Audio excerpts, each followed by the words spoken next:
नमस्कार दोस्तों, राधे राधे।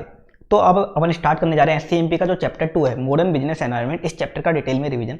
तो ये चैप्टर बोलता है कि पहले का जो बिजनेस एनवायरनमेंट था और अब का जो बिजनेस एनवायरनमेंट था, इनमें काफ़ी फर्क आ चुका है। पहले क्या होते थे, सेलर्स मार्केट होते थे, आजकल बायर्स मार्केट होते हैं। पहले सेलर की चला करती थी, आज बायर्स की चलती है। पहले लगभग सारे मार्केट मोनोपोली मार्केट हुआ करते थे, लेकिन आज के ज़माने में लगभग सारे मार्केट कंपटीशन मार्केट होते हैं। तो अगर आपको आज के ज़माने में बिजनेस में सर्वाइव करना है या बिजनेस से प्रॉफिट कमाना है, तो आपको कुछ मॉडर्न बिजनेस कंसेप्ट दे रखे हैं, वो आपको फॉलो करने पड़ेंगे। अगर आप उनको इंप्लीमेंट नहीं करोगे तो आप आज के ज़माने में बिजनेस में सर्वाइव नहीं कर पाओगे। वही मॉडर्न बिजनेस कंसेप्ट इस चैप्टर में बता रखे हैं। आप कौन कौन से कंसेप्ट बता रखे हैं एक बार देख लो। एक तो क्वालिटी मैनेजमेंट का बता रखा है। क्वालिटी मैनेजमेंट मतलब प्रोडक्ट और सर्विस में क्वालिटी कैसे लाई जाए। उसके अंदर 3 सब टॉपिक दे रखे हैं इस चैप्टर में: cost of quality, total quality management और बिजनेस एक्सीलेंस मॉडल। एक टॉपिक है इसमें थियरी ऑफ कंस्ट्रेंट और थ्रूपुट अकाउंटिंग का। एक सप्लाई चेन मैनेजमेंट का कंसेप्ट है, एक गेन शेयरिंग अरेंजमेंट का कंसेप्ट और एक आउटसोर्सिंग का कंसेप्ट है। ये इस चैप्टर के टॉपिक रहने वाले हैं। तो लगभग इसमें टोटल 7 टॉपिक्स हैं आपके, जिसमें से 2 टॉपिक प्रैक्टिकल है। एक तो कॉस्ट ऑफ क्वालिटी वाला टॉपिक प्रैक्टिकल है और एक theory of constraint throughput accounting वाला टॉपिक प्रैक्टिकल है। बाकी सारे जो टॉपिक हैं वो थियरी टॉपिक्स हैं इस चैप्टर में। अब एक एक करके अपन इस चैप्टर के टॉपिक स्टार्ट करते हैं। सबसे पहले cost of quality. Cost of quality वाला टॉपिक क्या बोलता है? अगर आपको प्रोडक्ट या सर्विस में क्वालिटी लानी है तो आपको पैसा लगाना पड़ेगा। अगर आपको प्रोडक्ट में या आपकी सर्विस में क्वालिटी लानी है तो आपको पैसा लगाना पड़ेगा, पैसा खर्च करना पड़ेगा, तो ही क्वालिटी आएगी। अब क्वालिटी की जो कॉस्ट होती है 2 तरह की होती है। एक तो कॉस्ट ऑफ गुड क्वालिटी, एक होती है cost of bad quality. Good quality की कॉस्ट को अपन कॉस्ट ऑफ कन्फर्मेंस और कॉस्ट ऑफ कंट्रोल भी बोलते हैं, और बैड क्वालिटी की कॉस्ट को कॉस्ट ऑफ नॉन कन्फर्मेंस और cost of failure of control भी बोलते हैं। गुड क्वालिटी की कॉस्ट क्या होती है?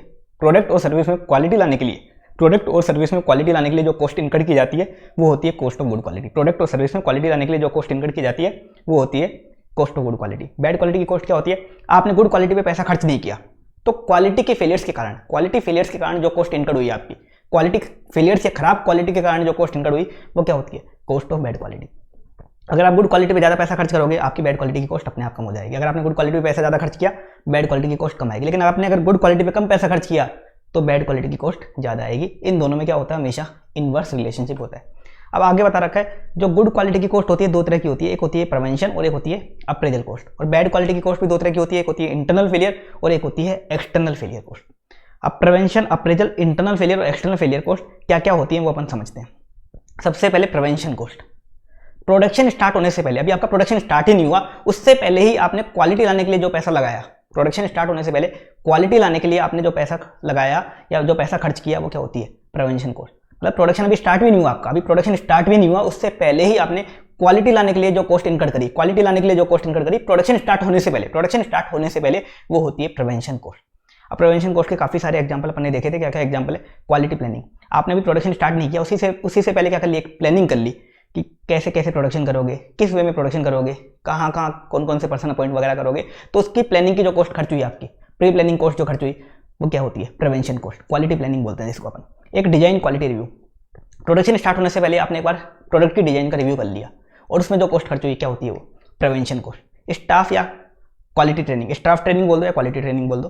आपने प्रोडक्शन स्टार्ट होने से पहले, प्रोडक्शन को शुरू करने से पहले ही अपने स्टाफ को, अपने वर्कर्स को ट्रेनिंग दे दी कि मशीन को कैसे हैंडल करनी है, मशीन को कैसे चलाना है, ताकि आगे जाके कोई दिक्कत ना आए। ये क्या होगी? Prevention cost. क्वालिटी सर्विस आपने बना दी है, ये होती है प्रिवेंशन कॉस्ट। इसके अलावा सप्लायर रिव्यू कर लिया, सप्लायर स्क्रीनिंग कर लिया, सप्लायर इवैल्यूएशन कर लिया। इसका मतलब क्या हुआ? आपने अभी प्रोडक्शन स्टार्ट नहीं किया, उसी से पहले एक बार सप्लायर के फैक्ट्री में जाके सप्लायर को चेक करके आ गया कि सप्लायर का मटेरियल कैसा है, सप्लायर के मटेरियल को चेक करके आ गया कि सप्लायर का मटेरियल अच्छी क्वालिटी का है या नहीं है। तो सप्लायर का एक बार रिव्यू कर लिया, क्या है? Prevention cost. अगला प्लान प्रिवेंटिव मेंटेनेंस। आपने पहले से ही मेंटेनेंस करने का देख लिया कि किस किस वे में मेंटेनेंस करोगे, पहले से एक प्लानिंग बना ली, वो क्या है? Prevention cost. इसके अलावा आपने डिजाइन या प्रोसेस की, अपने प्रोडक्ट की डिजाइन या प्रोसेस की री इंजीनियरिंग कर दी, उसमें कुछ बदलाव कर दिए प्रोडक्शन स्टार्ट होने से पहले, क्या है? Prevention cost. तो प्रोडक्शन स्टार्ट होने से पहले प्रोडक्ट में क्वालिटी लाने के लिए जो कॉस्ट इनकर्ड होती है वो क्या होती है? Prevention cost. अब अप्रेजल कॉस्ट क्या होती है? ड्यूरिंग प्रोडक्शन किसी भी स्टेज पे प्रोडक्ट में क्वालिटी लाने के लिए या उस क्वालिटी को मेंटेन करने के लिए जो कॉस्ट इनकर्ड होती है वो क्या होती है? Appraisal cost. ड्यूरिंग प्रोडक्शन किसी भी स्टेज पे प्रोडक्ट में क्वालिटी लाने के लिए या उस क्वालिटी को मेंटेन करने के लिए जो कॉस्ट इनकर्ड होती है वो क्या होती है? Appraisal cost. ड्यूरिंग प्रोडक्शन किसी भी स्टेज पे प्रोडक्ट में क्वालिटी लाने के लिए और उस क्वालिटी को मेंटेन करने के लिए जो कॉस्ट इनकर्ड होती है वो क्या होती है? Appraisal cost. अब इसमें एग्जाम्पल क्या आएंगे? आपने मटेरियल वगैरह की, इक्विपमेंट वगैरह की, मशीन वगैरह की टेस्टिंग कर ली, इंस्पेक्शन कर लिया, प्रोडक्ट वगैरह की टेस्टिंग कर ली, इंस्पेक्शन कर लिया। टेस्टिंग और इंस्पेक्शन कॉस्ट हमेशा क्या होती है? Appraisal cost. अब आप बोलोगे मटेरियल की टेस्टिंग तो अपन ने पहले भी करी थी, तो मैंने आपको बताया आपने अभी प्रोडक्शन स्टार्ट नहीं किया, उससे पहले आपने क्या किया? सप्लायर के जाके मटेरियल चेक करके आ गए ये तो होती है प्रिवेंशन कॉस्ट। लेकिन आपने मटेरियल खरीद लिया, अब ड्यूरिंग प्रोडक्शन मशीनों में डालने से पहले मटेरियल की चेकिंग कर रहे हो आप कि मटेरियल मशीन में डालने लायक है या नहीं है, ये क्या है, ये अप्रेजल कॉस्ट है।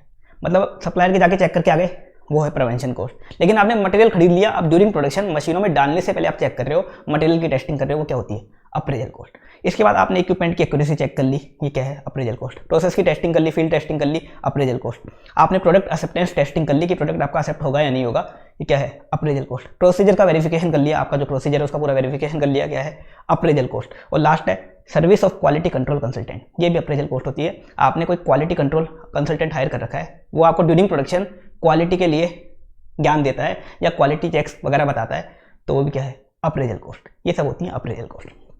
इसके बाद बैड क्वालिटी की कॉस्ट दो होती हैं, एक इंटरनल फेलियर और एक एक्सटर्नल फेलियर। इंटरनल फेलियर क्या होती है, आपका प्रोडक्शन हो गया, प्रोडक्शन होने के बाद लेकिन प्रोडक्ट की कस्टमर को डिलीवरी से पहले, प्रोडक्शन होने के बाद लेकिन प्रोडक्ट की कस्टमर को डिलीवरी या सेल से पहले खराब क्वालिटी के कारण जो कॉस्ट इनकर्ड होती है। मैंने क्या बोला, आपका प्रोडक्शन हो चुका, अब प्रोडक्शन के बाद लेकिन कस्टमर को प्रोडक्ट की डिलीवरी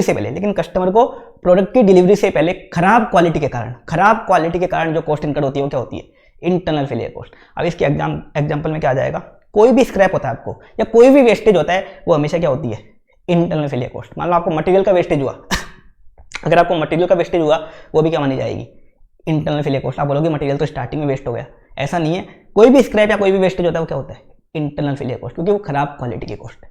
दूसरा, आपने कोई रीवर्क करवाया, रेक्टिफिकेशन करवाया, रिपेयर करवाया, रीटेस्टिंग करवाई, आपने कोई यूनिट्स बनाई, उनका आपको रीवर्क करना पड़ गया, रेक्टिफिकेशन करना पड़ गया, रिपेयर करना पड़ गया, रीटेस्टिंग करनी पड़ गई, क्या है ये, इंटरनल फेलियर कॉस्ट। इसके अलावा डाउनग्रेडिंग, आप ग्रेड ए यूनिट्स बनाना चाहते थे, आपकी ग्रेड बी या सी की बन गई यूनिट्स, मतलब खराब क्वालिटी की यूनिट बन गई, अब उनको ठीक करने में जो कॉस्ट लगी, डाउनग्रेडिंग हो गई, वो क्या है, internal failure cost. Down time, आपकी मशीन वगैरह में स्टॉपेज वगैरह आ गया, तो उसके रिगार्डिंग जो खर्चा हुआ, क्या है, इंटरनल फेलियर कॉस्ट। लास्ट है रिजेक्शन, आपकी यूनिट्स रिजेक्ट हो गई, टेस्टिंग डिपार्टमेंट ने रिजेक्ट कर दिया आपकी यूनिट्स, तो रिजेक्शन क्या है, इंटरनल फेलियर कॉस्ट। ये सब क्या है, इंटरनल फेलियर कॉस्ट।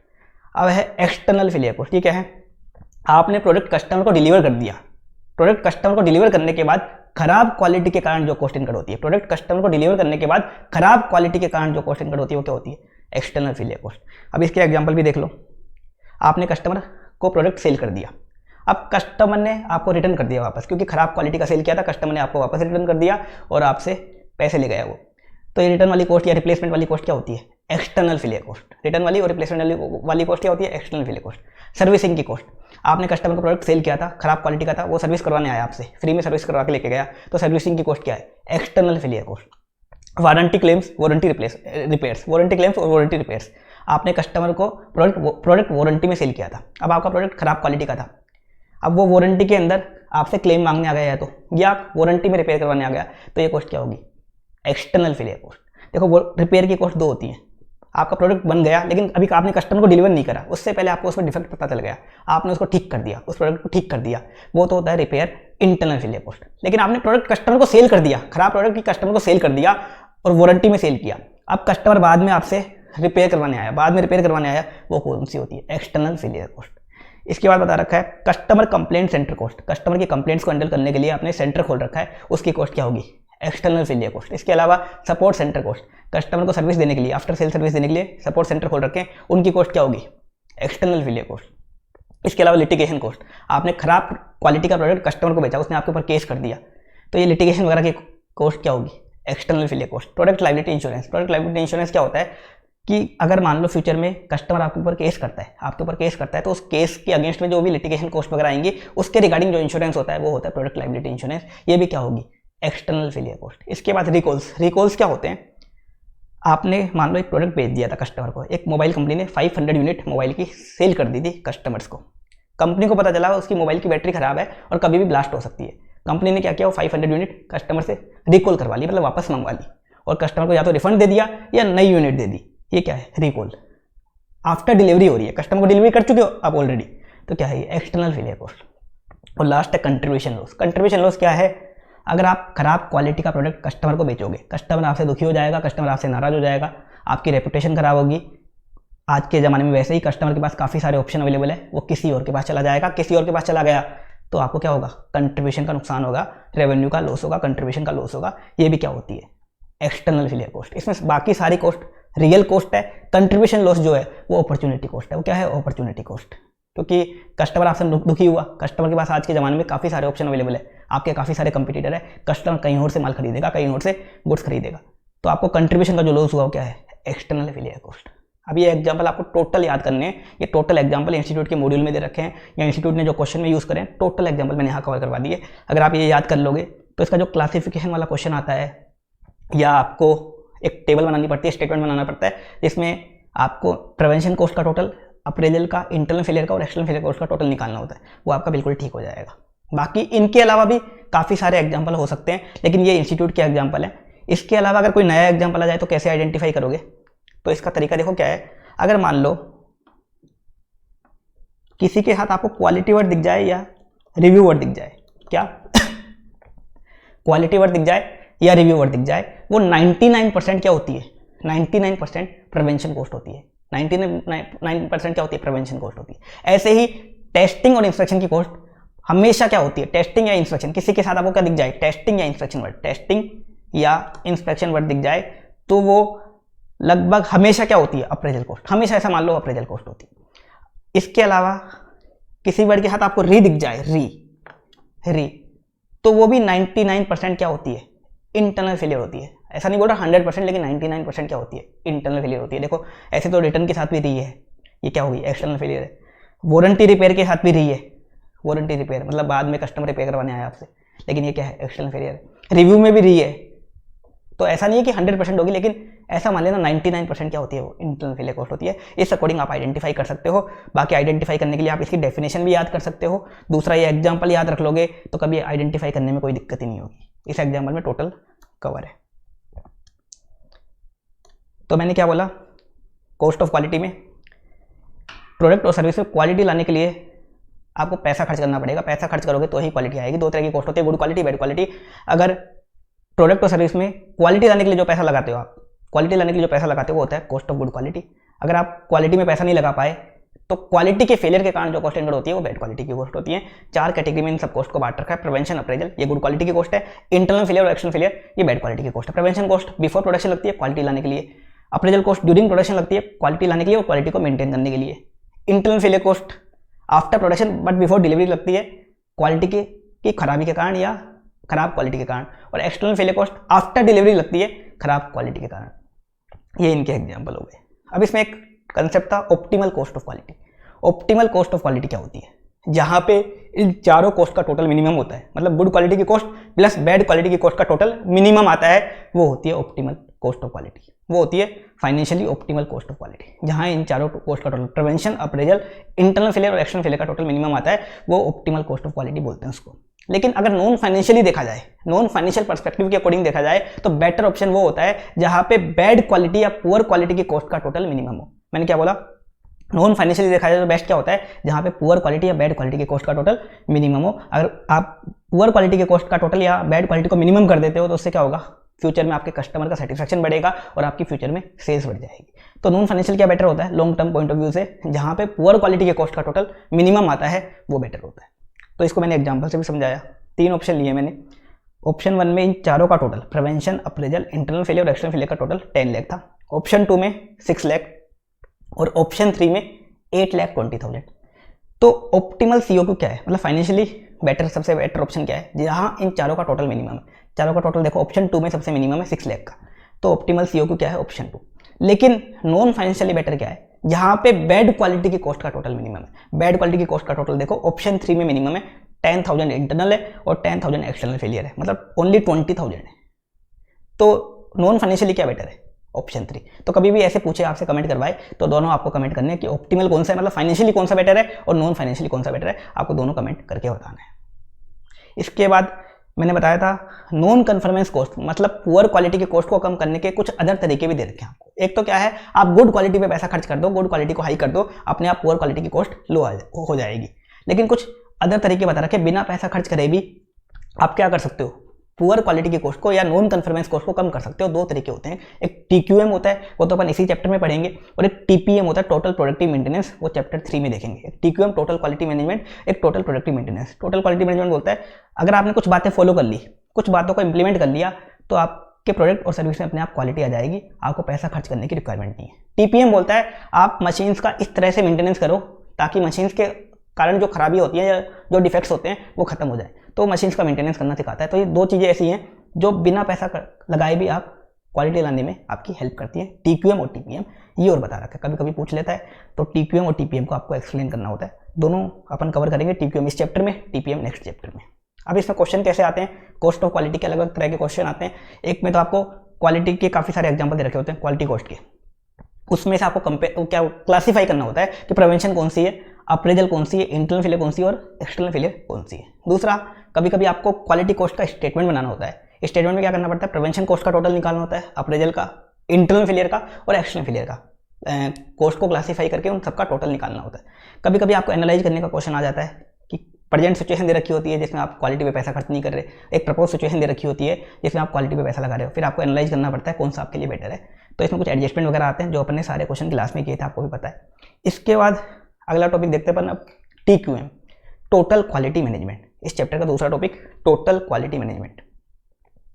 ये टॉपिक क्या बोलता है, आप अपने प्रोडक्ट वगैरह में बिना पैसा लगाए भी क्वालिटी ला सकते हो। आप अपने प्रोडक्ट्स वगैरह में बिना पैसा लगाए भी क्वालिटी ला सकते हो, बस आपको कुछ बातें फॉलो करनी है, कुछ पॉइंट्स इंप्लीमेंट करने हैं। अगर आपने ये बातें फॉलो कर ली या ये पॉइंट्स इंप्लीमेंट कर लिए तो बिना पैसा लगाए भी आपके प्रोडक्ट्स वगैरह में क्या आ जाएगी, क्वालिटी आ जाएगी। ये बोलता है टीक्यूएम। ये थ्योरी कंसेप्ट है, इसकी डेफिनेशन क्या दे रखी है वो सुन लो आप। मैनेजमेंट द्वारा प्लानिंग एंड कंट्रोलिंग करके, मैनेजमेंट द्वारा प्लानिंग एंड कंट्रोलिंग करके प्रोडक्ट और सर्विस की क्वालिटी में कंटिन्यूसली इंप्रूव करना। मैनेजमेंट द्वारा प्लानिंग एंड कंट्रोलिंग करके प्रोडक्ट और सर्विस की क्वालिटी में कंटिन्यूसली इंप्रूव करना ताकि कस्टमर की एक्सपेक्टेशंस को मीट किया जा सके, और प्रोडक्ट के अंदर जीरो डिफेक्ट को अचीव किया जा सके। मैंने क्या बोला, मैनेजमेंट द्वारा प्लानिंग एंड कंट्रोलिंग करके प्रोडक्ट और सर्विस की क्वालिटी में कंटिन्यूसली इंप्रूव करना ताकि कस्टमर की एक्सपेक्टेशन को मीट किया जा सके और प्रोडक्ट और सर्विस के अंदर जीरो डिफेक्ट को अचीव किया जा सके। ये होता है टीक्यूएम, ये होता है टीक्यूएम। अब टीक्यूएम एक इन्वेस्टमेंट होता है, इसकी कोई कॉस्ट नहीं आती, ये एक तरीके से इन्वेस्टमेंट होता है। अगर आप टीक्यूएम लगाते हो तो इससे क्या होता है, आपका प्रॉफिट बढ़ जाता है। एक आप कंपटीटर्स के ऊपर एडवांटेज ले पाते हो। कंपटीटिव एडवांटेज मतलब कंपटीटर्स के ऊपर आप एडवांटेज ले पाते हो बिना क्वालिटी पे एडिशनल पैसा खर्च करे। बिना क्वालिटी पे एडिशनल पैसा खर्च करे आप अपना प्रॉफिट बढ़ा लेते हो और कंपटीटर्स के ऊपर एडवांटेज ले पाते हो। ये इसका एक बेनिफिट बता रखा है। आगे बता रखा है टीक्यूएम में आप इन्वेस्टमेंट कैसे करोगे, कुछ तरीके बता रखे हैं जिस तरीकों से आप टीक्यूएम में इन्वेस्ट कर सकते हो। इन बातों को फॉलो करके आप टीक्यूएम इंप्लीमेंट कर सकते हो। क्या क्या बता रखी है, पहला बता रखा है आप अपने प्रोडक्ट मिक्स को इंप्रूव कर दो और प्रोसेस को इंप्रूव कर दो, अपने आप क्वालिटी इंप्रूव हो जाएगी। प्रोडक्ट मिक्स मतलब मान लो अभी आप एक प्रोडक्ट बनाते हो, मटेरियल ए और मटेरियल बी यूज़ करते हो, 3:2 के रेशियो में यूज़ करते हो, 3:2 में यूज़ करते हो। आपने जब रिसर्च करा पता चला कि 3:2 की जगह अगर आप इक्वल यूज़ करोगे, इनको मटेरियल ए और बी को इक्वली यूज़ करोगे तो ज़्यादा अच्छी क्वालिटी का प्रोडक्ट बनेगा। जबकि मटेरियल ए और बी लगभग सेम प्राइस का पड़ता है, आपके सेम कॉस्ट का पड़ता है, तो आपने 3:2 की जगह इक्वल रेशियो में यूज़ करना स्टार्ट कर दिया। कॉस्ट वगैरह ज़्यादा चेंज नहीं हुई आपकी, इक्वल में प्रोडक्ट ज़्यादा अच्छी क्वालिटी का बन गया, अपने आप क्वालिटी आ गई। दूसरा प्रोसेस को कैसे इंप्रूव करोगे, आप पहले इंस्पेक्शन करते थे प्रोडक्ट बनने के बाद प्रोडक्ट का, आपने सोचा कि क्यों ना ड्यूरिंग प्रोडक्शन ही इंस्पेक्शन कर लिया जाए, मतलब ड्यूरिंग प्रोडक्शन ही आप इंस्पेक्शन कर दो। तो आपने थोड़ा सा प्रोसेस इंप्रूव किया, कॉस्ट लगभग उतनी ही रही, थोड़ा सा प्रोसेस इंप्रूव किया, अपने आप क्या आ गई, क्वालिटी ज़्यादा आ गई। दूसरा तरीका, आपने एम्प्लॉय डेवलपमेंट प्रोग्राम से स्टार्ट कर दिए। जैसे एम्प्लॉय के लिए आपने कोई लाइव सेशन कंडक्ट करवा दिए, लाइव सेमिनार कंडक्ट करवा दिया, या आपने ही ज्ञान दे दिया। मान लो कंपनी के ओनर वगैरह नहीं, एम्प्लॉयज़ को थोड़ी देर बैठा के या कभी कभी वीकली या मंथली बेसिस पे ज्ञान दे दिया, तो इससे भी क्या हो सकता है, क्वालिटी आ सकती है। तीसरा पॉइंट बताया, आपने एम्प्लॉयज़ को थोड़ा एम्पावर कर दिया, थोड़ा एम्प्लॉयज़ को छूट दे दी, जिससे उनके मन का डर खत्म हो गया। डर खत्म हो जाएगा तो वो आपसे इनोवेटिव आइडियाज़ शेयर कर पाएंगे, इनोवेटिव वगैरह आइडियाज़ शेयर कर पाएंगे। तो इससे भी आप क्या कर सकते हो, क्वालिटी वगैरह ला सकते हो। लेकिन ज़्यादा छूट भी मत देना ना, ज़्यादा छूट दे दी आपने तो वो आपके सर पे चढ़ जाएंगे, तो ज़्यादा छूट भी नहीं देनी। इसके बाद बता रखा है, आपने टॉप मैनेजमेंट का कमिटमेंट बना दिया सबसे पहले क्वालिटी लाने के लिए, क्योंकि सबसे ज़्यादा जरूरी क्या है कि टॉप मैनेजमेंट को कमिटमेंट करना पड़ेगा कि क्वालिटी लानी है। अगर मान लो रिलायंस है, रिलायंस का टॉप मैनेजमेंट मान लो, रिलायंस का चेयरमैन है मुकेश अंबानी, वही सोचे कि क्या करेंगे क्वालिटी लाके, तो बाकी लोगों को तो आप भूल ही जाओ। सबसे पहले आपको मुकेश अंबानी को कमिटमेंट लाना पड़ेगा कि मुकेश अंबानी क्या करना चाहता है, क्वालिटी लाना चाहता है। ऐसे ही मान लो आप सीए फर्म में हो, किसी सीए फर्म में, तो आपका बॉस बोलता है आपको कि तू तो बस ऑडिट कर दे, हवा में कर दे, तू तो 1-2 दिन में ऑडिट खत्म कर दे बस, तो वो क्वालिटी के लिए देखता ही नहीं है, तो आप क्यों क्वालिटी लाओगे। तो एम्प्लॉय को क्वालिटी लाएंगे, तो सबसे पहले टॉप मैनेजमेंट को कमिट करना पड़ेगा। सबसे पहले क्या करना पड़ेगा, टॉप मैनेजमेंट को क्वालिटी के लिए कमिटमेंट लाना पड़ेगा। अगला बता रखा है मॉनिटरिंग परफॉर्मेंस। आपने ये पॉइंट ऊपर जो इंप्लीमेंट किए, इनकी परफॉर्मेंस को आपको मॉनिटर करना है कि इनको इंप्लीमेंट करने से कुछ क्वालिटी आई है या नहीं आई, इन पॉइंट को इंप्लीमेंट करने से कुछ क्वालिटी इंप्रूव हुई है या नहीं इंप्रूव हुई, ये भी आपको करते रहना। और लास्ट है, आपको कस्टमर के सेटिस्फेक्शन को एंश्योर करना है कि जो आपने पॉइंट इंप्लीमेंट किए हैं इससे कस्टमर आपका सेटिस्फाई हुआ है या नहीं हुआ। तो इन तरीकों से आप क्या कर सकते हो, TQM में इन्वेस्टमेंट कर सकते हो। इसको याद करने का तरीका बताया था मैंने, EMI, जिसमें E 2 बार है और I 3 बार, EMI।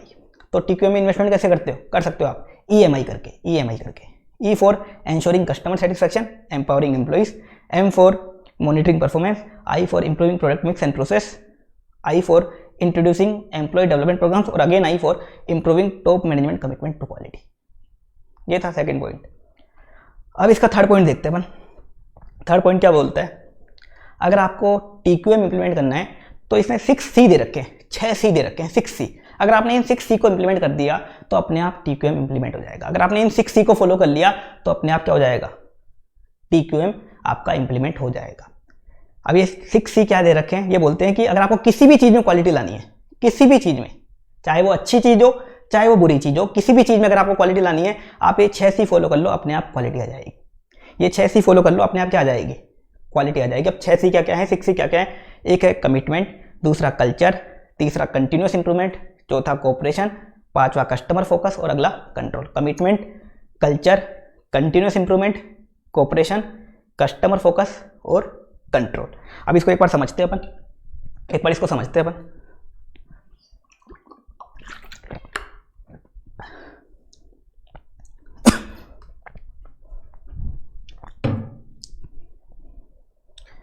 तो 6C को मैं आपको समझाता हूँ एग्जाम्पल ले लेके। पहला एग्जाम्पल लेता हूँ, देखो पाकिस्तान को आप जानते हो एक तरीके से कुत्ता देश है, उसका नक्शा भी कुत्ते जैसा है। अब पाकिस्तान कुत्ता बनने में क्वालिटी कैसे लेके आया, कुत्ता बनने में क्वालिटी कैसे लेके आया वो आप समझो। सबसे पहले पाकिस्तान का जो टॉप मैनेजमेंट था उसने कमिटमेंट किया, जैसे पाकिस्तान का टॉप मैनेजमेंट मान लो जिन्ना था, जिन्ना ने कमिटमेंट किया कि पाकिस्तान को कुत्ता देश बनाना है, कुत्ते जैसी क्वालिटी का देश बनाना है, तो उसने कमिटमेंट कर लिया। अब कल्चर, पाकिस्तान ने आसपास का कल्चर अपना ऐसा सेट किया कि उसको कुत्ता बनना है, कुत्ते जैसी क्वालिटी का बनना है। कैसे कल्चर सेट किया, उसने आतंकियों को पनाह दी, अपने जो भी पाकिस्तान को एक तरीके से आतंकियों का घर बनाया, आतंकियों का अड्डा बनाया, लगभग सारे आतंकी वहाँ रहते हैं, आपको भी पता है। दूसरा, उसने पाकिस्तान को कट्टर इस्लामिक, पाकिस्तान ने खुद को कट्टर इस्लामिक देश बना लिया। इसके अलावा पाकिस्तान ने चाइना, सुअर चाइना जैसे दोस्त बनाए। तो पूरा कल्चर उसने पाकिस्तान ने ऐसा सेट करा कुत्तों जैसे बनने का। फिर कंटिन्यूस इंप्रूवमेंट, पाकिस्तान ने कुत्ते जैसी हरकतें करने में कंटिन्यूस इंप्रूवमेंट किया, कुत्ते जैसी हरकतें करने में कंटिन्यूस इंप्रूवमेंट किया। कंटिन्यूस इंप्रूवमेंट कैसे किया कुत्ते जैसी हरकतें करने में, आपको भी पता है। पाकिस्तान ने इंडिया पे काफ़ी बार अटैक किया, कश्मीर लेने के लिए 1948 में किया, फिर 1962, 1971, 1998 इसके बाद भी काफ़ी किया। इसके अलावा इंडिया के काफ़ी सारी सिटीज़ में उसने ब्लास्ट वगैरह करवाए। इसके अलावा अभी भी काफ़ी सारे हमले करवाए उसने, वो अलग बात है, हर बार वो पिट के गया वो अलग बात है, लेकिन उसने कुत्ते जैसी हरकतें करने में क्या किया, कंटिन्यूस इंप्रूवमेंट किया। फिर कोऑपरेशन, उसको अपने साथियों का, जैसे चाइना जो उसका सुअर चाइना दोस्त था, उसका कोऑपरेशन मिल गया। अमेरिका जैसे वीडियो का कोऑपरेशन मिल गया उसको, ये कोऑपरेशन मिला उसको। उसके बाद कस्टमर फोकस, उसका एक ही फोकस था कुत्ता बनने पे, कि उसको अच्छी क्वालिटी का कुत्ता बनना है, उसका वहीं पे फोकस था। लास्ट कंट्रोल, उसने कंट्रोल लगा लिया कि कुत्ता बनने में कुछ कमी तो नहीं रह गई, कम ज़्यादा तो नहीं हो गया कुत्ता बनने में, वो कंट्रोल लगा लिया। इस अकॉर्डिंग पाकिस्तान कुत्ता बनने में क्या ले आया, क्वालिटी ले आया और कुत्ते जैसा देश बन गया। तो किसी भी चीज़ में आप क्वालिटी ला सकते हो, अच्छी चीज़ में भी बुरी चीज़ में भी। अब अच्छी चीज़ की बात करते हैं, आपको एग्जाम में अच्छे मार्क्स से पास होना है, एग्जाम में क्वालिटी लानी है आपको, तो सबसे पहले आपको कमिटमेंट करना पड़ेगा। कमिटमेंट करना पड़ेगा कि हाँ मेरे को 500 मार्क्स लाने हैं या मेरे को 450 या 600 मार्क्स लाने हैं, तो कमिटमेंट कर लिया आपने। अब आपको अपना आसपास का कल्चर ऐसा सेट करना पड़ेगा, मतलब ऐसे दोस्त बनाने पड़ेंगे जो पढ़ाई वगैरह पे ध्यान देते हो, ऐसा नहीं कि टाइम पास करते हो। कल्चर सेट कर लिया, कंटिन्यूस इंप्रूवमेंट। अगर अब आपको अपनी पढ़ाई में कंटिन्यूस इंप्रूवमेंट करना पड़ेगा, कैसे करके, रिविजन वगैरह करके, बार बार रिविजन करके, बार बार टेस्ट देके आपको कंटिन्यूस इंप्रूवमेंट करना पड़ेगा। कोऑपरेशन, आपको अपने टीचर्स का कोऑपरेशन लेना पड़ेगा, कोई डाउट्स वगैरह आए तो टीचर्स वगैरह से आपने पूछ लिया। कस्टमर फोकस, आपका एक ही फोकस होना चाहिए, एग्जाम फोकस, एक ही फोकस होना चाहिए, एग्जाम फोकस। और लास्ट कंट्रोल, कुछ कम ज़्यादा हो गया तो आपने कंट्रोल लगा लिया। ऐसे ही मान लो किसी प्रोडक्ट में क्वालिटी लानी है, कैसे लाएगी कंपनी का जो टॉप मैनेजमेंट है वो कमिटमेंट करेगा, पूरी कंपनी का कल्चर सेट करेगा कि हर व्यक्ति में, कंपनी के जो भी एम्प्लॉइज है सब में कल्चर सेट करेगा क्वालिटी लाने का। कंटिन्यूस इंप्रूवमेंट, पूरी कंपनी मिलकर क्या करेगी, कंटिन्यूस बेसिस पे इंप्रूव करेगी, छोटे छोटे जो भी डिफेक्ट्स होंगे सबको इंप्रूव करने का ट्राई करेगी कंटिन्यूस बेसिस पे। कोऑपरेशन, वर्कर्स को एक दूसरे को कोऑपरेट करना पड़ेगा। कस्टमर फोकस, पूरी कंपनी का एक ही फोकस होना चाहिए, उनका तो सब कुछ कौन है, उनका माई बाप कौन है, कस्टमर है, उनका देवता कौन है, कस्टमर है। लास्ट, कुछ कम ज़्यादा हो गया तो कंपनी कंट्रोल लगा लेगी। तो इस अकॉर्डिंग 6 से इंप्लीमेंट हो सकता है। Commitment, culture, continuous improvement, cooperation, customer focus, control. किसी भी चीज़ में अगर आपको क्वालिटी लानी है, चाहे अच्छी चीज़ हो चाहे बुरी चीज़, आप ये 6 ही फॉलो कर दो, अपने आप क्वालिटी आ जाएगी। ये आपको क्लियर हो गया होगा।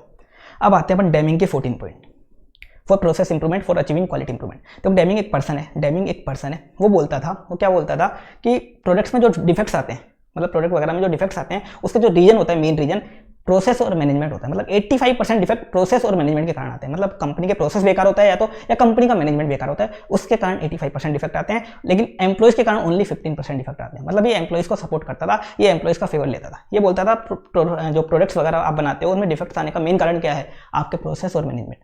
प्रोसेस और मैनेजमेंट के कारण 85% डिफेक्ट्स और एम्प्लॉय के कारण 15% डिफेक्ट, ये बोलता था। अब इसमें आके बता रखा है डेमिंग के 14 पॉइंट। ये बोलता था आपको अपने प्रोसेस को इंप्रूव करना है। अब प्रोसेस को कैसे इंप्रूव करोगे ताकि आप में क्वालिटी इंप्रूव हो जाए, तो उसके लिए इसने 14 पॉइंट दिए हैं। एक बार पढ़ लेना 14 पॉइंट क्या है, मैं आपको डिटेल में समझा भी देता हूँ क्या क्या पॉइंट है। पहला बता रखा है adopt new philosophy. Adopt new philosophy मतलब आप अपने प्रोडक्शन प्रोसेस वगैरह में नई नई फिलोसफी लगाओ, जापानीज लोगों की तरह नई नई इनोवेशन करो, नई नई फिलोसफी लगाओ, जापानीज लोग जैसे करते हैं, नया नया कुछ ट्राई करो अपने प्रोडक्शन प्रोसेस वगैरह में। दूसरा, क्रिएट कंसिस्टेंसी और पर्पस टुवर्ड्स इंप्रूवमेंट। आप जो इंप्रूवमेंट करने का जो पर्पस सेट करो या ऑब्जेक्टिव सेट करो या टारगेट सेट करो, वो लॉन्ग टर्म का सेट करो। आप जो भी ऑब्जेक्टिव सेट करो इंप्रूवमेंट करने का, वो लॉन्ग टर्म का सेट करो, शॉर्ट टर्म का नहीं, लॉन्ग टर्म का सेट करो। तीसरा point, institute training on the job. ये बोलता है अगर आप वर्कर्स को काम पे लगाते हो तो काम पे लगाने से पहले उनको ट्रेनिंग दो। पहले उनको ट्रेनिंग दो फिर उनको काम पे लगाना। ऐसा नहीं कि पहले उसको आते ही काम पे लगा दिया। तो पहले उनको ट्रेनिंग दो फिर काम पे लगाना, तब वो जाके ठीक से काम कर पाएंगे। अगला 4th पॉइंट और 5th पॉइंट एक साथ देखते हैं, ड्राइव आउट फियर और इंस्टीट्यूट लीडरशिप। आप वर्कर्स के मन में से डर भगा दो, मतलब उनको थोड़ा एम्पावर कर दो, उनको थोड़ी छूट दे दो और उनके मन में से डर भगा दो। अगर वो डर भगा दोगे तो उनके मन में कोई अच्छा आइडिया है या इनोवेटिव आइडिया है, वो आपसे खुल के शेयर कर पाएगा। और वर्कर्स को लीडर बनाओ, वर्कर्स को क्या बनाओ, लीडर बनाओ, ये बोलता था। अगला पॉइंट है move toward single supplier for any one item. ये बोलता था आप कोई भी रॉ मटेरियल खरीदते हो, मान लो आप प्लास्टिक की बोतल बनाते हो, तो आप प्लास्टिक खरीदते हो रॉ मटेरियल में, आप मान लो 10 सप्लायर से खरीदते हो। आप क्या करो, 10 सप्लायर की जगह प्लास्टिक एक सप्लायर से खरीदो। एक सप्लायर से खरीदोगे क्या होगा, आप बल्क में खरीदोगे तो वो आपको ज़्यादा डिस्काउंट देगा। दूसरा, आप बल्क में खरीदोगे तो आप उसके अच्छे कस्टमर बनोगे, तो आपको हमेशा अच्छी क्वालिटी का माल देना चाहेगा, हमेशा अच्छी क्वालिटी का माल देना चाहेगा, तो आप सिंगल सप्लायर पकड़ो। अगला बोलता था एलिमिनेट स्लोगन्स। वर्कर्स को आप हैरेस करना बंद करो, वर्कर्स पे प्रेशर डालना बंद करो, ये बोलता था एलिमिनेट स्लोगन्स। अगला पॉइंट है 8 point, transformation is everyone job. ये बोलता था खाली वर्कर्स को चेंज होने से कुछ नहीं होगा, पूरी कंपनी में जो भी टॉप मैनेजमेंट से लेकर लोअर मैनेजमेंट तक सभी को चेंज होना पड़ेगा। मतलब सीईओ से लेकर के पीओन तक सभी को बदलना पड़ेगा, तो ही क्वालिटी आ सकती है, तो ही क्वालिटी आ सकती है। अगला, remove workman barriers. Remove workman barriers मतलब आपने वर्कर्स के ऊपर कुछ बैरियर लगा रखे हैं कि वर्कर ऑफिस में मोबाइल यूज़ नहीं कर सकता, या वर्कर का जो लंच होगा 2 बजे से 2:30 बजे तक होगा, वर्कर का जो टी ब्रेक होगा वो 4 बजे से 4:15 होगा, उसके अलावा कभी भी वो चाय नहीं पी सकता, कोई खाना नहीं खा सकता। तो ऐसे जो बैरियर लगा रखे हैं उनको हटा दो, वर्कर को छूट दे दो, खुली छूट दे दो, उनको चाहे सर पे चढ़ा लो, ऐसे बोलता था। तो वर्कर को खुली छूट दे दो। अगला बोलता था institute education and self improvement. ये बोलता था वर्कर्स अगर सेल्फ इंप्रूव करना चाहते हैं तो उनको सेल्फ इंप्रूवमेंट करने का मौका दो, अगर वो एजुकेशन लेना चाहते हैं तो उनको फर्दर एजुकेशन प्रोवाइड करवाओ। जैसे मान लो एक वर्कर है कटिंग डिपार्टमेंट में, उसको मान लो पैकिंग का काम भी सीखना है, तो आप उसको सिखाओ। मान लो एक वर्कर है कंपनी का सीए, मान लो चार्टर्ड अकाउंटेंट, अब उसको सीएफए करना है, तो उसको लीव्स चाहिए कुछ, तो आप उसको छुट्टियाँ दो, लीव्स दो। दूसरा, सीएफए आप ही करवा दो, उसको अगर एजुकेशन करनी है तो आप ही पैसा दे के सीएफए करवा दो। इसके बाद सीज डिपेंडेंस ऑन इंस्पेक्शन। ये बोलता था आप ऐसा प्रोडक्ट बनाओ कि डिफेक्ट ही ना आए, तो आपको इंस्पेक्शन ही ना करना पड़े। मतलब क्या बोलता था, एक तरीके से आप प्रिवेंशन कॉस्ट पे इतना पैसा खर्च करो, ना तो अप्रेजल कॉस्ट आए, ना इंटरनल ना एक्सटर्नल, आप प्रिवेंशन कॉस्ट पे इतना पैसा खर्च करो। अगला बोलता था एलिमिनेट मैनेजमेंट बाय ऑब्जेक्टिव्स। इसका मतलब है आप जो टारगेट के बेस पे वर्किंग करवाते हो वो बंद करो। जैसे आपने मान लो आपके 3 वर्कर है, वर्कर ए बी सी, ए को दे दिया आपने 500 यूनिट बना, बी को बोल दिया तू 400 बना, सी को बोल दिया तू 600 बना। अब इससे क्या होगा, किसी वर्कर की कैपेसिटी नहीं है, मान लो कैपेसिटी नहीं है, वो जल्दबाजी में यूनिट बनाएगा पूरा अपना ऑर्डर पूरा करने के लिए, अपना जो टारगेट पूरा करने के लिए, और इससे क्या होगा, डिफेक्ट्स आएंगे। तो जो मैनेजमेंट बाय ऑब्जेक्टिव मतलब टारगेट के बेस पे जो वर्किंग होती है उसको खत्म करो। अगला बोलता था इंप्रूव कंस्टेंटली एंड फॉरएवर। आप कंस्टेंटली मतलब डेली बेसिस पे इंप्रूव करते जाओ और फॉरएवर के लिए इंप्रूव करो, फॉरएवर के लिए इंप्रूव करो। लास्ट बोलता था अगर आपने डिपार्टमेंट से कुछ बैरियर लगा रखे हैं, जैसे मान लो एक डिपार्टमेंट का बंदा दूसरे डिपार्टमेंट में नहीं जा सकता, या एक डिपार्टमेंट के इक्विपमेंट दूसरे डिपार्टमेंट का इक्विपमेंट में दूसरे डिपार्टमेंट में नहीं ले जा सकते, अगर ऐसे कुछ बैरियर लगा रखे हैं इनको भी आप खत्म करो। तो ये 14 पॉइंट थे, इनका शॉर्ट फॉर्म मेमोरी वर्ड मैंने आपको लिखवाया था एसिडी मैट्रिक EIB, ACIDI, एसिडी मैट्रिक EIB, एसिडी मैट्रिक EIB करके आप इसको याद कर सकते हो। ये थे डेमिंग के 14 पॉइंट। ये किस पे फोकस करता था, प्रोसेस इंप्रूवमेंट पे। अगर आपने प्रोसेस इंप्रूव कर लिया अपने आप, आपके प्रोडक्ट सर्विस में क्या आ जाएगी, क्वालिटी आ जाएगी, ये बोलता था डेमिंग। इसके बाद देखा था अपन ने PDCA cycle for continuous improvement. PDCA cycle क्या थी, अपन ने देखो टीक्यूएम की डेफिनेशन देखी थी। टीक्यूएम की डेफिनेशन में था एक वर्ड कंटिन्यूस इंप्रूवमेंट, आपको कंटिन्यूस इंप्रूव करना है। अभी कंटिन्यूस इंप्रूवमेंट होता क्या है, उसके लिए एक साइकिल होती है PDCA cycle, plan do check act cycle. Plan मतलब आप सबसे पहले एक एक्शन प्लान बनाओ, डू मतलब प्लान को बना के नहीं रखना, उसको इंप्लीमेंट भी करना है, इंप्लीमेंट करो उसको, फिर उसको मेजर करते रहो कि वो सही से वर्क कर रहा है नहीं कर रहा। कुछ गलतियां रह गई तो करेक्टिव एक्शन ले लो, करेक्टिव एक्शन लेके फिर से प्लान बनाओ, डू करो चेक एक्ट, फिर से चेक करो, फिर से चेक करो, plan do check act, plan do check act. जैसे मैं आपको एग्जांपल दूं, आपने मान लो एक टारगेट सेट किया कि आपको 10 दिन में SCMP रिवाइज करनी है और 11वें दिन टेस्ट देना है, 10 डेज में SCMP रिवाइज करनी है। आपने टारगेट सेट कर लिया कि डेली में एक चैप्टर पढ़ूंगा, डेली एक चैप्टर पढ़ के 10 डेज में SCMP खत्म कर दूंगा, आपने टारगेट सेट कर लिया। अब आपको प्लान तो आपने बना लिया, अब प्लान बनाने से कुछ नहीं होगा, उसको इंप्लीमेंट भी करो, पढ़ना स्टार्ट करो। अब डेली एक चैप्टर पढ़ना स्टार्ट करो, आपने इंप्लीमेंट कर दिया। अब मेजर कैसे करोगे, आपने जो पढ़ा है ठीक से आपको याद रह पा रहा नहीं रह पा रहा, कैसे मेजर करोगे, तो आप कुछ क्वेश्चन सोल्व करके देख सकते हो। तो आपने कुछ प्रैक्टिकल क्वेश्चन सोल्व करके देख लिए। अब SCMP में थ्योरी भी आती है, तो थ्योरी के लिए आपने कीवर्ड्स को मन में रिवाइज करके देख लिया कि याद आ पा रहे नहीं आ पा रहे, तो आपने चेक करा, आपको पता चला क्वेश्चन तो आराम से सोल्व हो रहे हैं, लेकिन थ्योरी में थोड़ी दिक्कत आ रही है, थ्योरी में सारे कीवर्ड्स याद नहीं रह पा रहे आपको, तो आप करेक्टिव एक्शन लो। करेक्टिव एक्शन कैसे लोगे, फिर से आप प्लान बनाओगे थ्योरी के लिए। क्या प्लान बनाओगे कि अब आप कीवर्ड के लिए आप क्या करोगे, मेमोरी वर्ड बना के याद कर लोगे। इसके अलावा थ्योरी के लिए आप अलग से 15 मिनट और दोगे डेली, अलग से 15 मिनट सोने से पहले डेली पढ़ा करोगे थ्योरी को। ये आपने एक और प्लान बना लिया, फिर उसको भी इंप्लीमेंट करो, फिर मेजर करो। अब ठीक हो गया क्या, अब ठीक हो गया तो ठीक है, नहीं तो फिर से कोई करेक्टिव एक्शन लो। ये ऐसे चलती रहती है। इससे क्या होगा, आपके अंदर अपने आप कंटिन्यूस इंप्रूवमेंट आ जाएगा। क्या आ जाएगा, कंटिन्यूस इंप्रूवमेंट आ जाएगा। Plan do check act, plan do check act. और ये था आपका टीक्यूएम वाला टॉपिक। टीक्यूएम वाले टॉपिक में क्या क्या देखा एक बार फिर से देखो। टीक्यूएम क्या बोलता है, आप बिना पैसा लगाए भी क्वालिटी ला सकते हो, बस आपको कुछ पॉइंट्स इंप्लीमेंट करने हैं। इसकी डेफिनेशन देखी सबसे पहले कि मैनेजमेंट द्वारा प्लानिंग एंड कंट्रोलिंग करके प्रोडक्ट और सर्विस की क्वालिटी में कंटिन्यूसली इंप्रूव करना, ताकि कस्टमर की एक्सपेक्टेशन को मीट किया जा सके और जीरो डिफेक्ट को अचीव किया जा सके। टीक्यूएम एक इन्वेस्टमेंट है, कॉस्ट नहीं है। टीक्यूएम लगाते हो तो आपका प्रॉफिट बढ़ जाएगा, आप कंपटीटर्स के ऊपर एडवांटेज ले पाओगे बिना क्वालिटी पे एडिशनल पैसा खर्च करे। टीक्यूएम में कैसे इन्वेस्टमेंट कर सकते हो, 6 तरीके अपने देखे। प्रोडक्ट मिक्स को इंप्रूव कर दो, प्रोसेस को इंप्रूव कर दो, एम्प्लॉय डेवलपमेंट प्रोग्राम लगा दो, एम्प्लॉयज़ को एम्पावर कर दो, टॉप मैनेजमेंट का कमिटमेंट कर दो क्वालिटी के लिए, अपनी परफॉर्मेंस को मॉनिटर करते रहो और कस्टमर के सेटिस्फैक्शन को एंश्योर करते रहो।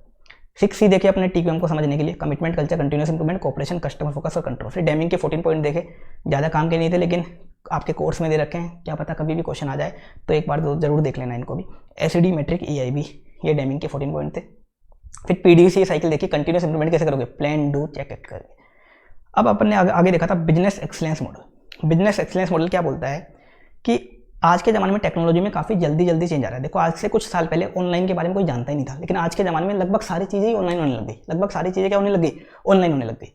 तो टेक्नोलॉजी में क्या हो रहा है आजकल, काफ़ी जल्दी चेंज आ रहा है। तो ये बोलता है कि अगर आपको आज के ज़माने में बिजनेस में सर्वाइव करना है, तो आपको हर एक्टिविटी में, आप जो भी एक्टिविटी करते हो, या आपको हर एक्टिविटी में क्या करना पड़ेगा, एक्सीलेंस आना पड़ेगा। आप जो भी एक्टिविटी करते हो हर एक्टिविटी में क्या करना पड़ेगा, आपको एक्सीलेंस आना पड़ेगा, तो ही आप सर्वाइव कर पाओगे। तो आज के ज़माने में आपको हर एक्टिविटी में एक्सीलेंस लाना पड़ेगा, तो ही आप सर्वाइव कर पाओगे। आप चाहे वो डिस्ट्रीब्यूशन की एक्टिविटी आपकी, चाहे मार्केटिंग की एक्टिविटी है, चाहे प्रोडक्शन की एक्टिविटी है, चाहे आपकी आफ्टर सेल सर्विस की एक्टिविटी है, हर एक्टिविटी में क्या करना पड़ेगा, एक्सीलेंस लाना पड़ेगा। अब आप बोलोगे एक्सीलेंस लाएंगे कैसे, हर एक्टिविटी में एक्सीलेंस लाएंगे कैसे, तो आप इसको लाने के लिए आपको सबसे पहले क्या करनी पड़ेगी, रिसर्च करनी पड़ेगी। रिसर्च करके आपको अपनी आसपास की कंपनीज को देखना पड़ेगा, जो आपकी कंपटीटर्स वगैरह हैं, कि उनकी क्या क्या चीज़ें अच्छी हैं। जैसे मान लो आपने देखी 4 कंपनी है, ABC और D, A limited, B limited, C limited और D लिमिटेड। आपने देखा A लिमिटेड का एम्प्लॉय मैनेजमेंट अच्छा है, एम्प्लॉय मैनेजमेंट अच्छा है। B लिमिटेड का मान लो डिस्ट्रीब्यूशन प्रोसेस अच्छा है। C लिमिटेड का आफ्टर सेल सर्विस अच्छा है और D लिमिटेड का मान लो मैन्युफैक्चरिंग प्रोसेस अच्छा है। ये आपने पता कर लिया। अब पता करने से कुछ नहीं होगा, पता तो कर लिया आपने सर्वे वगैरह करके। अब आपको देखना पड़ेगा कि ये इन कंपनीज के अच्छे कैसे हैं, इन्होंने ऐसा क्या कर रखा है इनके अंदर, इनको स्टडी करना पड़ेगा। इनको स्टडी करके खुद के क्वालिटी मैनेजमेंट प्रिंसिपल बनाने पड़ेंगे, QMP बनाने पड़ेंगे। खुद के क्या बनाने पड़ेंगे, क्वालिटी मैनेजमेंट प्रिंसिपल बनाने पड़ेंगे। और क्वालिटी मैनेजमेंट प्रिंसिपल बना के खुद के सिस्टम एंड प्रोसेस को स्ट्रॉन्ग करना पड़ेगा। और जैसे ही आपने अपने सिस्टम और प्रोसेस को स्ट्रॉन्ग किया, आपकी हर एक्टिविटी में क्या जाएगा, एक्सीलेंस आ जाएगा। तो मैंने क्या बोला, रिसर्च करना पड़ेगा, देखना पड़ेगा आसपास की कंपनीज में क्या क्या अच्छा है, जो अच्छा है उसकी रिसर्च करके उसकी स्टडी करनी पड़ेगी। और फिर खुद के क्वालिटी मैनेजमेंट प्रिंसिपल बना के अपने सिस्टम्स और प्रोसेस को स्ट्रॉन्ग करना पड़ेगा, अपने सिस्टम और प्रोसेस को स्ट्रॉन्ग करना पड़ेगा, ताकि आप जो एक्टिविटीज़ करते हो उन सभी में क्या आ जाए, एक्सीलेंस आ जाए। ये होता है बिजनेस एक्सीलेंस मॉडल, ये होता है बिजनेस एक्सीलेंस मॉडल। अब अपन इसकी डेफिनेशन वगैरह देख लेते हैं। ये मैंने आपको समझा दिया क्या होता है ये। तो इसकी डेफिनेशन बताती है कि क्वालिटी मैनेजमेंट प्रिंसिपल डेवलप करके, क्वालिटी मैनेजमेंट प्रिंसिपल डेवलप करके अपने सिस्टम्स और प्रोसेस को स्ट्रॉन्ग करना, अपने सिस्टम्स और प्रोसेस को स्ट्रॉन्ग करना, ताकि आप जो जो एक्टिविटीज़ करते हो, ताकि एक ऑर्गेनाइजेशन या आप जो जो एक्टिविटीज़ करते हो उन सभी में एक्सीलेंस आ सके, उन सभी में एक्सीलेंस आ सके और वो सस्टेन भी हो सके, वो सस्टेन भी हो सके। ये होता है बिजनेस एक्सीलेंस मॉडल। क्या बोला मैंने? क्वालिटी मैनेजमेंट प्रिंसिपल डेवलप करके खुद के सिस्टम्स और प्रोसेस को स्ट्रॉन्ग करना, ताकि आप जो जो एक्टिविटीज़ करते हो उनमें एक्सीलेंस आ सके और वो सस्टेन भी हो सके। ये होता है बिजनेस एक्सीलेंस मॉडल। अब बिजनेस एक्सीलेंस मॉडल एक होलिस्टिक टूल है। ये खाली ओनर के बारे में नहीं सोचता, ये खाली ओनर के बारे में नहीं सोचता या खाली शेयर होल्डर के बारे में नहीं सोचता, ये सभी स्टेक होल्डर्स के बारे में सोचता है। कंपनी के जितने भी स्टेक होल्डर होते हैं सभी को कवर करता है। कंपनी के कितने भी स्टेक होल्डर हो सकते हैं सभी के बारे में सोचता है। उसमें शेयर होल्डर भी आ गए, कस्टमर भी आ गए, एम्प्लॉय भी आ गए, सोसाइटी भी आ गई, और बाकी कोई भी स्टेक होल्डर है तो वो भी उसमें कवर हो जाता है। तो ये सभी स्टेक होल्डर के बारे में सोचता है। अगर आपने सभी स्टेक होल्डर को खुश कर दिया, कंपनी के जितने भी स्टेक होल्डर है, मेनली कंपनी के स्टेक होल्डर जो होते हैं, एक तो शेयर होल्डर होते हैं, एक कस्टमर और एक एम्प्लॉय होते हैं। अगर कंपनी नहीं है, कोई दूसरी एंटिटी है, तो दो स्टेक होल्डर मेन होते हैं, एक तो कस्टमर और एक एम्प्लॉय, कस्टमर और एक एम्प्लॉय। तो अगर आपने कंपनी के जो भी स्टेक होल्डर है उन सबको खुश कर दिया तो समझ लेना आपने बिजनेस एक्सीलेंस मॉडल इंप्लीमेंट कर दिया। सभी को खुश कर दिया तो बिजनेस एक्सीलेंस मॉडल इंप्लीमेंट कर दिया। खाली शेयर होल्डर को खुश करने से कुछ नहीं होगा, खाली ओनर को खुश करने से कुछ नहीं होगा, सभी स्टेक होल्डर को खुश कर दिया, बिजनेस एक्सीलेंस मॉडल आपका इंप्लीमेंट हो गया। अब बिजनेस एक्सीलेंस मॉडल कुछ आपको बता रखे हैं, कुछ टूल्स बता रखे हैं एक्सीलेंस लाने के। तो कुछ बिजनेस एक्सीलेंस मॉडल्स आपको बता रखे हैं, 5 नाम बता रखे हैं। ये 5 नाम आपको याद रखने। एक बता रखे EFQM एक्सीलेंस मॉडल, एक बाल्टिज क्राइटेरिया फॉर परफॉर्मेंस एक्सीलेंस, एक सिंगापुर BE फ्रेमवर्क, एक जापान क्वालिटी अवार्ड मॉडल और एक ऑस्ट्रेलियन BE फ्रेमवर्क। क्या क्या बोला मैंने? EFQM excellence model, Baldrige criteria for performance excellence, Singapore BE framework, Japan quality award model और ऑस्ट्रेलियन BE फ्रेमवर्क। ये टूल्स हैं एक्सीलेंस लाने के, या कुछ बिजनेस एक्सीलेंस मॉडल्स के टाइप्स बता रखे हैं। अब आपके कोर्स में EFQM के बारे में और बाल्टिज के बारे में थोड़ा थोड़ा बता रखा है। EFQM एक्सीलेंस मॉडल और बाल्टिज क्राइटेरिया के बारे में थोड़ा थोड़ा बता रखा है। क्या बता रखा है वो भी अपन देख लेते हैं। सबसे पहले EFQM एक्सीलेंस मॉडल, पहले इसके बारे में अलग बता रखा था, लेकिन इंस्टीट्यूट ने इसका आंसर चेंज कर दिया। अब इसका जो भी कंसेप्ट है चेंज कर दिया। EFQM excellence model European foundation for quality management, ये इसका पूरा नाम है। ये यूरोपियन मॉडल है, यूरोप का मॉडल है। ये सस्टेनेबल एक्सीलेंस लाने में हेल्प करता है, मतलब ऐसी एक्सीलेंस जो लंबे समय तक टिक सके। ऐसा नहीं कि कुछ दिनों की एक्सीलेंस, लंबे समय तक टिक सके, ऐसे एक्सीलेंस लाने में ये हेल्प करता है। इसमें 3 मॉड्यूल होते हैं। कितने मॉड्यूल होते हैं? 3 मॉड्यूल होते हैं। Module 1, module 2, module 3। मॉड्यूल 1, 2, 3 ये ICA स्टडी मेट नहीं है, ये दूसरे मॉड्यूल है। Module 1, 2, 3। Module 1 direction, module 2 execution और module 3 results. Module 1 direction, module 2 execution और module 3 results. Direction, execution, result. अब इससे आप एक्सीलेंस कैसे लाओगे, इस मॉडल को फॉलो करके एक्सीलेंस कैसे लाओगे? तो इसमें बताता है मॉड्यूल 1 डायरेक्शन। सबसे पहले आपको क्या देखना पड़ेगा? आपका ऑर्गेनाइजेशन का पर्पस और विजन क्या है। आपके ऑर्गेनाइजेशन का पर्पस क्या है? आपका पर्पस है, मान लो नंबर 1 कंपनी बनना है, या हाईएस्ट प्रॉफिट कमाना है, या हाईएस्ट मार्केट कैपिटलाइजेशन करना है, या कस्टमर को बेस्ट पॉसिबल सर्विस देना है। जो भी आपके ऑर्गेनाइजेशन का पर्पस है, ऑर्गेनाइजेशन का या विजन है, आपकी कंपनी का जो भी पर्पस है, विजन है, वो आपको देखना पड़ेगा। और आपको एक्सीलेंस लाने की एक स्ट्रेटजी बनानी पड़ेगी। बिना स्ट्रेटजी के एक्सीलेंस नहीं आएगी। एक्सीलेंस लाने के लिए आपको क्या करनी पड़ेगी? स्ट्रेटजी बनानी पड़ेगी। पहले तो आपने रिसर्च कर ली, देखो रिसर्च वगैरह तो कर लिया आपने, अब आपको स्ट्रेटजी बनानी पड़ेगी। अब आपको एक स्ट्रेटजी बनानी पड़ेगी। स्ट्रेटजी बना के मॉड्यूल 2 बोलता है उसको एग्जीक्यूट करना पड़ेगा। स्ट्रेटजी को एक्सीलेंस आने के लिए उस स्ट्रेटजी को एग्जीक्यूट करना पड़ेगा। एग्जीक्यूट करने के लिए 2 बात ध्यान रखना। एग्जीक्यूट करते वक्त आपको सभी स्टेक होल्डर का ध्यान रखना है। ऐसा नहीं खाली ओनर के बारे में सोचना है, सभी स्टेक होल्डर, कस्टमर के बारे में भी, एम्प्लॉय के बारे में भी, सभी स्टेक होल्डर के बारे में आपको सोचना है। दूसरा, आपको जो एक्सीलेंस लाना है वो सस्टेनेबल लाना है। तो एग्जीक्यूट करते वक्त ध्यान रखना कि अपना एक्सीलेंस कैसा है, सस्टेनेबल एक्सीलेंस आए जो लंबे समय तक टिक सके।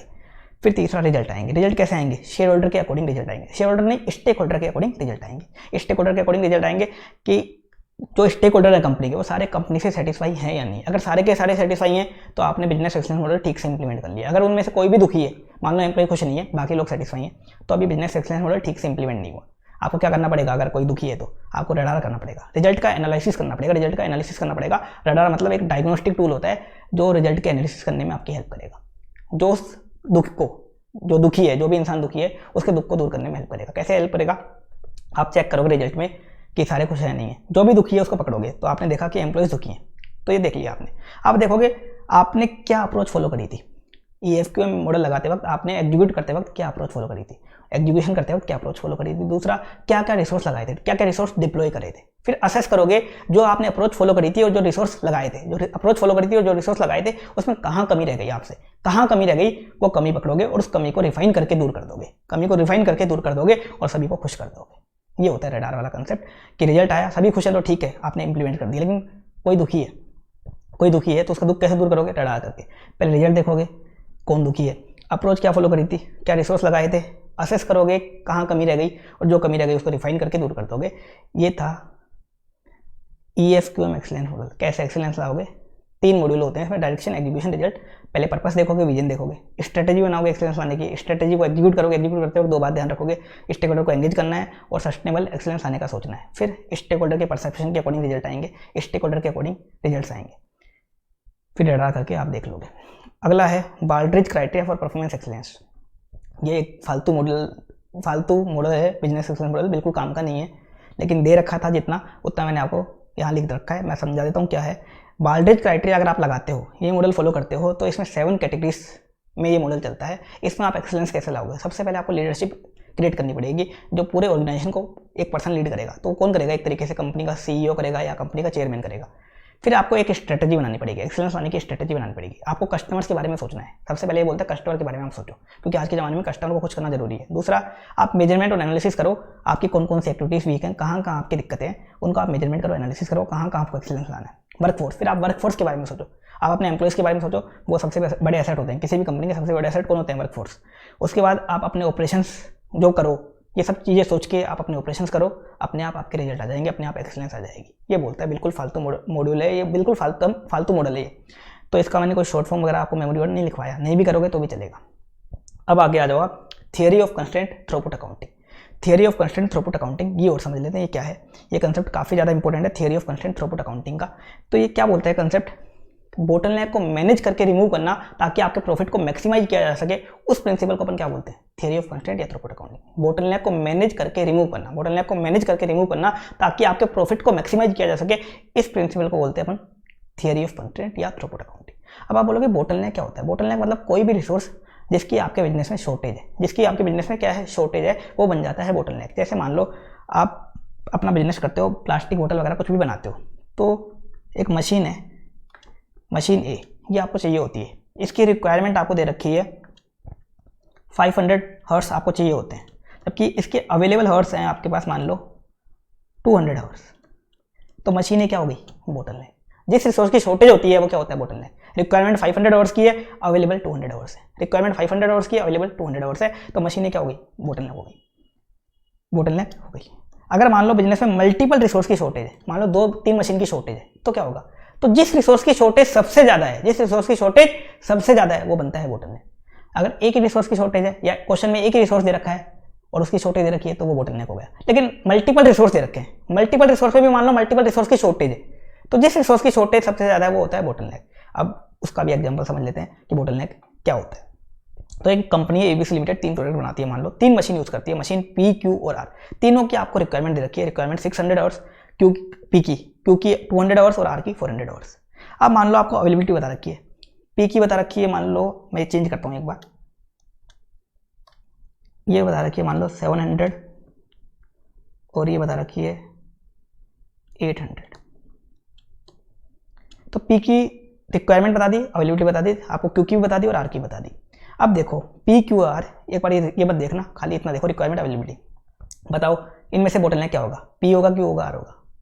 P की रिक्वायरमेंट कम है, अवेलेबिलिटी ज़्यादा है। Q की रिक्वायरमेंट ज़्यादा है, अवेलेबिलिटी कम है। R की रिक्वायरमेंट कम है, अवेलेबिलिटी ज़्यादा है। तो P और R की तो शॉर्टेज नहीं है, खाली Q की शॉर्टेज है, Q हो जाएगा बोटलनेक आपका, कोई दिक्कत नहीं।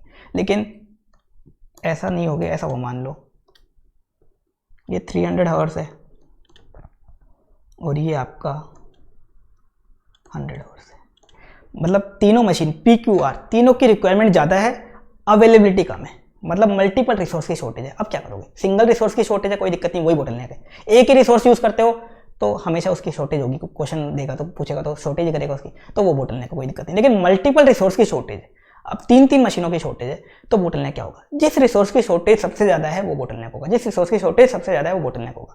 अब ऐसा मत निकालना कि 600 - 300 कर दिया, 300 आवर्स की P की शॉर्टेज है, क्योंकि 200 - 40 160 की है और R की 400 - 100 300 की है। ऐसे चेक नहीं करना आपको, कैसे चेक करना है? एक रिसोर्स यूटिलाइजेशन निकाल के, क्या निकाल के? रिसोर्स यूटिलाइजेशन परसेंटेज निकाल के या रिसोर्स यूटिलाइजेशन रेशियो निकाल के। तो आपने रिसोर्स यूटिलाइजेशन किया, कैसे निकलता है ये? Requirement divide by availability, requirement divide by availability, ये ऐसे निकलता है, रिक्वायरमेंट डिवाइड बाई अवेलेबिलिटी। तो आपने चेक किया तो पता चला P की 1 यूनिट के बदले आपके पास 2 रिक्वायर्ड, मतलब P की अवेलेबल 1 है जबकि चाहिए कितनी? 2। Q की अवेलेबल 1 है, चाहिए कितनी? 5। और R की अवेलेबल 1 है उसके बदले चाहिए कितनी, 4 चाहिए। तो बताओ शॉर्टेज किसकी हुई? पी की 1 के बदले 1 अवेलेबल है और चाहिए कितनी आपको, 2। क्यू के केस में अवेलेबल 1 है, चाहिए आपको 5, और आर के केस में अवेलेबल 1 है, चाहिए आपको 4। तो पी के केस में 2 के बदले 1 अवेलेबल है, क्यू के केस में 5 के बदले 1 अवेलेबल है, और आर के केस में 4 के बदले 1 अवेलेबल है। तो शॉर्टेज ज़्यादा किसकी हुई? क्यू की शॉर्टेज हुई। क्यू की शॉर्टेज ऐसे चेक करोगे शॉर्टेज, ऐसे नहीं करोगे कि एब्सोल्यूट अमाउंट पे, एब्सोल्यूट बेसिस पे रिक्वायरमेंट माइनस अवेलेबिलिटी करके कर दिया। रिसोर्स यूटिलाइजेशन निकालना पड़ेगा आपको, रिक्वायरमेंट डिवाइड बाई अवेलेबिलिटी करके। तो सबसे ज़्यादा शॉर्टेज क्यू की, क्योंकि 5 के बदले ओनली 1 अवेलेबल है, 5 के बदले 1 अवेलेबल है, तो क्यू क्या बन गया? बोटलनेक। तो मल्टीपल रिसोर्स की शॉर्टेज होती है, जिसकी शॉर्टेज सबसे ज़्यादा होती है वो होता है बोटलनेक। अब बोटलनेक को मैनेज कैसे करोगे और प्रॉफिट को कैसे मैक्सिमाइज करोगे वो समझ लो, फिर मैं इसको एग्जांपल से और समझाऊंगा आपको। तो सबसे पहले आप अगर मल्टीपल रिसोर्स दे रखे हैं, आप रिक्वायरमेंट और अवेलेबिलिटी निकाल लो, सभी रिसोर्स की रिक्वायरमेंट और अवेलेबिलिटी निकाल लो। सिंगल भी दे रखा तो उसकी भी निकाल के एक बार निकाल दो कि हाँ ये बोटलनेक है, ये बता दो, कभी कभी उसका भी 1 नंबर होता है। तो रिक्वायरमेंट और अवेलेबिलिटी निकाल दो, फिर आप रिसोर्स यूटिलाइजेशन परसेंटेज निकालो। कैसे निकालोगे? Requirement divide by availability into 100, requirement divide by availability into 100। और जिस रिसोर्स की ये परसेंटेज सबसे ज़्यादा आई, जिस रिसोर्स की यूटिलाइजेशन परसेंटेज सबसे ज़्यादा आई, वो क्या बन जाएगा? Bottleneck resource. उसे क्या बोलेंगे? बोटलनेक रिसोर्स, उसे बोलेंगे बोटलनेक रिसोर्स। अगर क्वेश्चन में सिंगल रिसोर्स दे रखा है तो ये निकालना ही नहीं पड़ेगा आपको, ये सेकंड स्टेप थर्ड स्टेप आपको करने की रिक्वायरमेंट ही नहीं है, सिंगल ही रिसोर्स दे रखा है तो। और मल्टीपल दे रखे हैं लेकिन शॉर्टेज 1 की है तो भी करने की रिक्वायरमेंट नहीं है, लेकिन मल्टीपल रिसोर्स दे रखे हैं और मल्टीपल की क्या है? शॉर्टेज है, तो आपको ये करना पड़ेगा। और बोटलनेक उसमें आइडेंटिफाई करने का, जिसकी शॉर्टेज सबसे ज़्यादा है वो होगा बोटलनेक। कैसे निकालोगे? Requirement divide by availability into 100, और जिसकी परसेंटेज सबसे ज़्यादा है वो क्या बन जाएगा? Bottleneck resource. ये आपको यूटिलाइजेशन परसेंटेज निकालनी पड़ेगी। अब आपको निकालना है throughput contribution per unit of each product. आप जो भी प्रोडक्ट बनाते हो उनका थ्रूपुट कंट्रीब्यूशन निकालना है। थ्रूपुट कंट्रीब्यूशन होता क्या है? Sales minus direct material cost. Sales में से आपको क्या लेस करनी है? Direct material cost. देखो एक तो होता है कंट्रीब्यूशन, कंट्रीब्यूशन क्या होता है? Sales minus variable cost. एक होता है throughput contribution. Throughput contribution per unit क्या होता है? Sales minus direct material cost. अभी थ्रूपुट कंट्रीब्यूशन क्या है? देखो जिस बंदे ने थ्रूपुट अकाउंटिंग का कंसेप्ट लेकर आया था, जो बंदा ये थ्रूपुट अकाउंटिंग का कंसेप्ट लेकर आया था, उसका मानना था कि डायरेक्ट मटेरियल के अलावा बाकी सारी कॉस्ट फिक्स कॉस्ट होती है, बस एक मटेरियल क्या होती है? वेरिएबल कॉस्ट होती है, ओनली मटेरियल ही वेरिएबल कॉस्ट होती है। तो sales minus variable cost formula होता है कंट्रीब्यूशन का। तो उसने बोला मटेरियल ही वेरिएबल होती है, बाकी सारी तो फिक्स नेचर की कॉस्ट होती है, क्योंकि कंपनीज क्या करती हैं? लेबर को परमानेंट पेमेंट करती हैं, फिक्स नेचर का पेमेंट करती है, तो लेबर फिक्स कॉस्ट हो गई। ओवरहेड वैसे ही ज़्यादातर क्या होते हैं? फिक्स होते हैं, और कुछ होते हैं वेरिएबल, वो भी एक तरीके से लेबर के रिगार्डिंग होते हैं, तो वो भी फिक्स हो गए। तो ये उसका ऐसा मानना था। उसका क्या मानना था? लेबर फिक्स होती है क्योंकि सब लोग लेबर को फिक्स पेमेंट करते हैं, वो ऐसा मानता था। और ओवरहेड वैसे ही मेनली फिक्स नेचर के होते हैं, कुछ होते वेरिएबल होते भी हैं, तो वो भी लेबर के रिगार्डिंग लगते हैं, तो वो भी फिक्स ही हो गए। तो खाली मटेरियल क्या है? वेरिएबल कॉस्ट, ऐसा वो मानता था। सेल तो क्या करना है? सेल्स माइनस डायरेक्ट मटेरियल, ये आएगा आपका थ्रूपुट कंट्रीब्यूशन पर यूनिट। क्या आ जाएगा?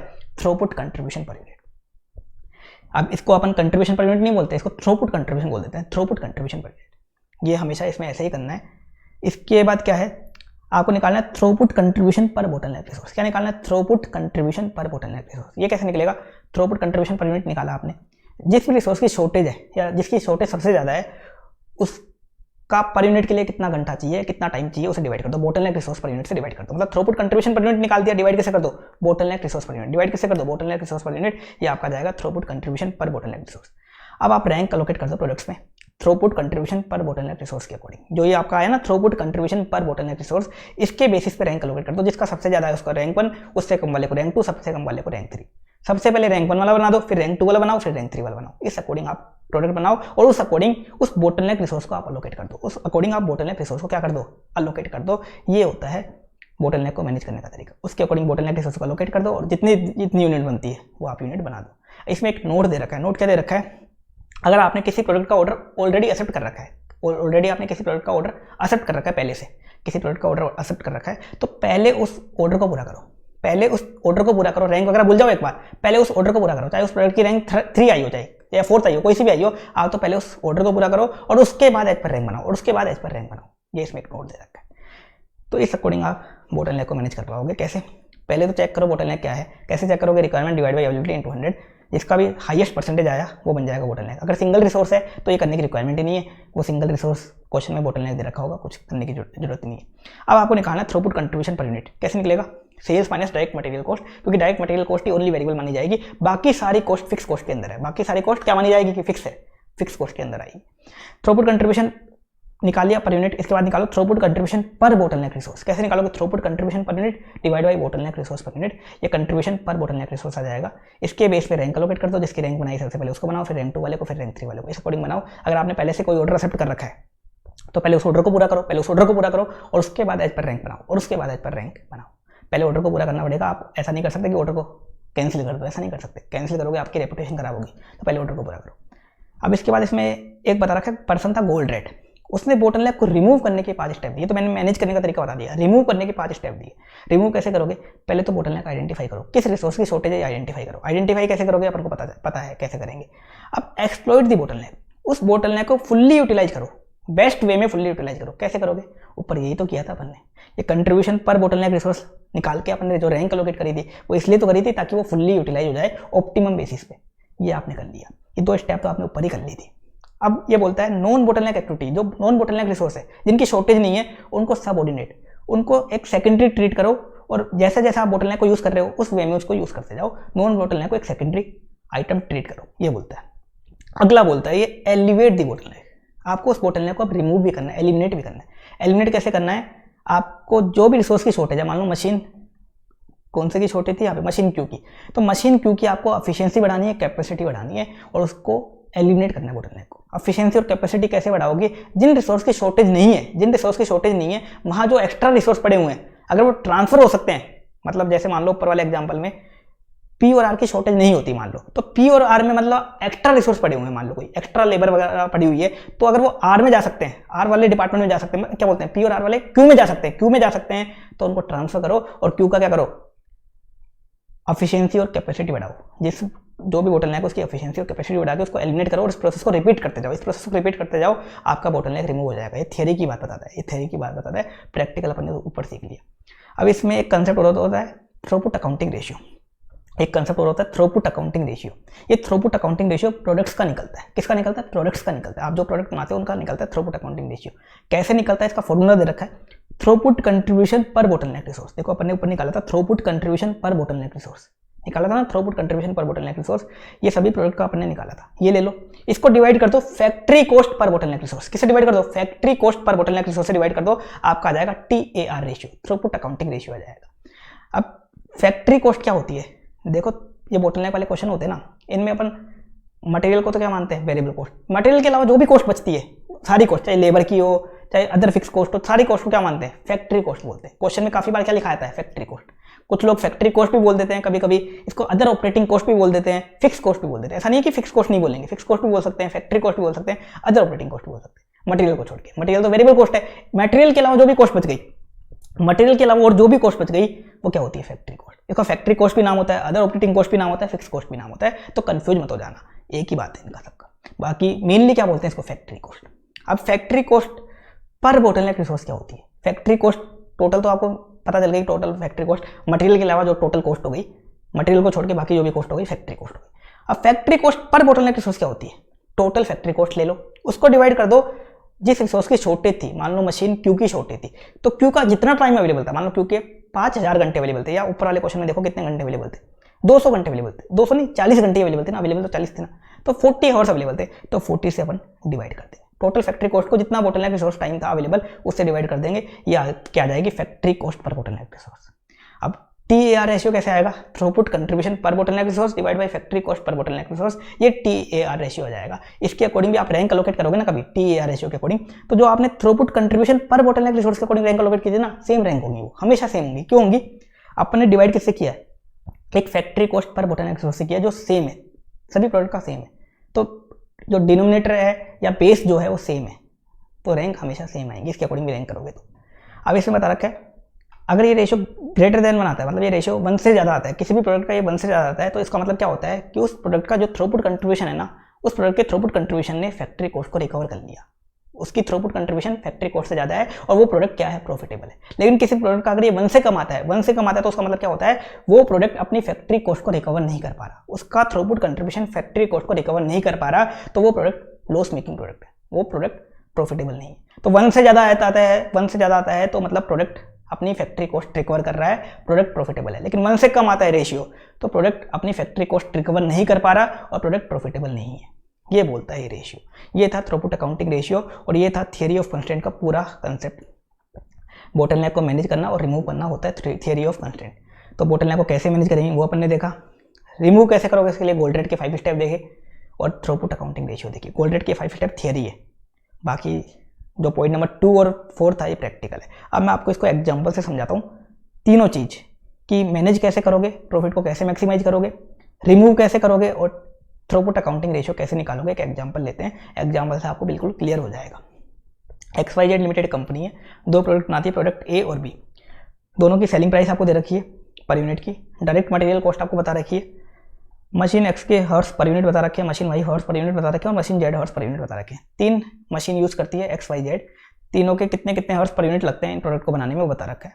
3 रिसोर्स यूज़ करती है मशीन X, Y और Z। डिमांड आपको बता रखी है 2000 यूनिट्स की, 2000 यूनिट्स की। देखो रिसोर्स, एक चीज़ और बता दूँ मैं, ऐसा जरूरी नहीं है कि रिसोर्स मशीन ही होंगी, डिपार्टमेंट भी हो सकते हैं रिसोर्स, या कोई प्रोसेस भी हो सकता है रिसोर्स, कि आप 2 प्रोसेस करते हो, फिनिशिंग का एक पैकिंग का, या फिनिशिंग और पैकिंग 2 डिपार्टमेंट, ये भी एक तरीके से रिसोर्स हो सकता है। तो अभी मत सोचना कि मशीन होंगी, मशीन भी हो सकते हैं, डिपार्टमेंट भी हो सकते हैं और प्रोसेस क्या बोलते हैं, कोई प्रोसेस वगैरह भी रिसोर्स हो सकते हैं, अलग अलग प्रोसेस। अब मशीन XYZ के हर्ट्स कितने कितने अवेलेबल है यहाँ को बता रखे हैं। 24 X के हैं, Y के 32 और Z के 25 है। फैक्ट्री कॉस्ट आपको 48,000 की दे रखी है। टोटल फैक्ट्री कॉस्ट कितनी लगती है कंपनी की, मतलब मटेरियल के अलावा जो टोटल कॉस्ट लगती है, इसके अलावा लेबर वगैरह की जो भी कॉस्ट है वो कितनी है टोटल मिला के 48,000 की कंपनी की। कैलकुलेट प्रोडक्शन मिक्स, आपको एक तो प्रोडक्शन मिक्स निकालना है और प्रॉफिट निकालना है by applying throughput accounting. Throughput accounting लगा के आपको प्रोडक्शन मिक्स और प्रॉफिट निकालना है। और एक बात और ध्यान रखना, जब भी क्वेश्चन आएगा ना थ्रूपुट अकाउंटिंग को खुद ही स्पेशल बोलेगा थ्रूपुट अकाउंटिंग लगाओ या तो, या थियरी ऑफ कंस्ट्रेंट लगाओ या बोटलनेक वर्ड क्वेश्चन में देगा तो ही लगानी है। नहीं तो देखो अपना एक चैप्टर आएगा डिसीजन मेकिंग। डिसीजन मेकिंग में की फैक्टर डिसीजन होते हैं। डिसीजन मेकिंग आपने पढ़ भी रखा होगा, की फैक्टर डिसीजन होते हैं। तो उसमें भी क्या होता है, उसमें भी अपन रिसोर्स की शॉर्टेज वाले क्वेश्चंस करते हैं। तो उसमें और इसमें क्या अंतर होता है वो मैं आपको अभी लास्ट में बता दूंगा, एक बार ये देख लेते हैं अपन। तो प्रोडक्शन मिक्स और प्रॉफिट आपको निकालना है और आपको TAR रेशियो भी निकालना है। TAR रेशियो भी निकालना है। तो इसकी वर्किंग अपने एक बार देखते हैं, एक बार अपन इसकी वर्किंग देखते हैं।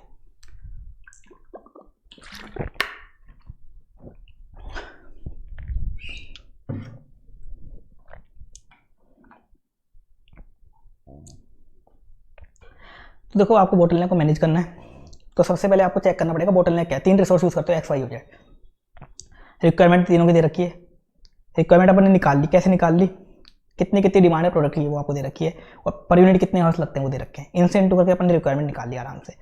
अवेलेबिलिटी तीनों की दे ही रखी है आपको, रिक्वायरमेंट आ गई, अवेलेबिलिटी आ गई, रिसोर्स यूटिलाइजेशन परसेंटेज निकाली तीनों रिसोर्स की XY और Z की। तो देखो पता चला सबसे ज़्यादा शॉर्टेज किसकी है, ये परसेंटेज सबसे ज़्यादा किसका है, मशीन वाई का है। मशीन वाई क्या है, बोटलनेक। मशीन वाई बोटलनेक है, तो मशीन वाई बोटलनेक है।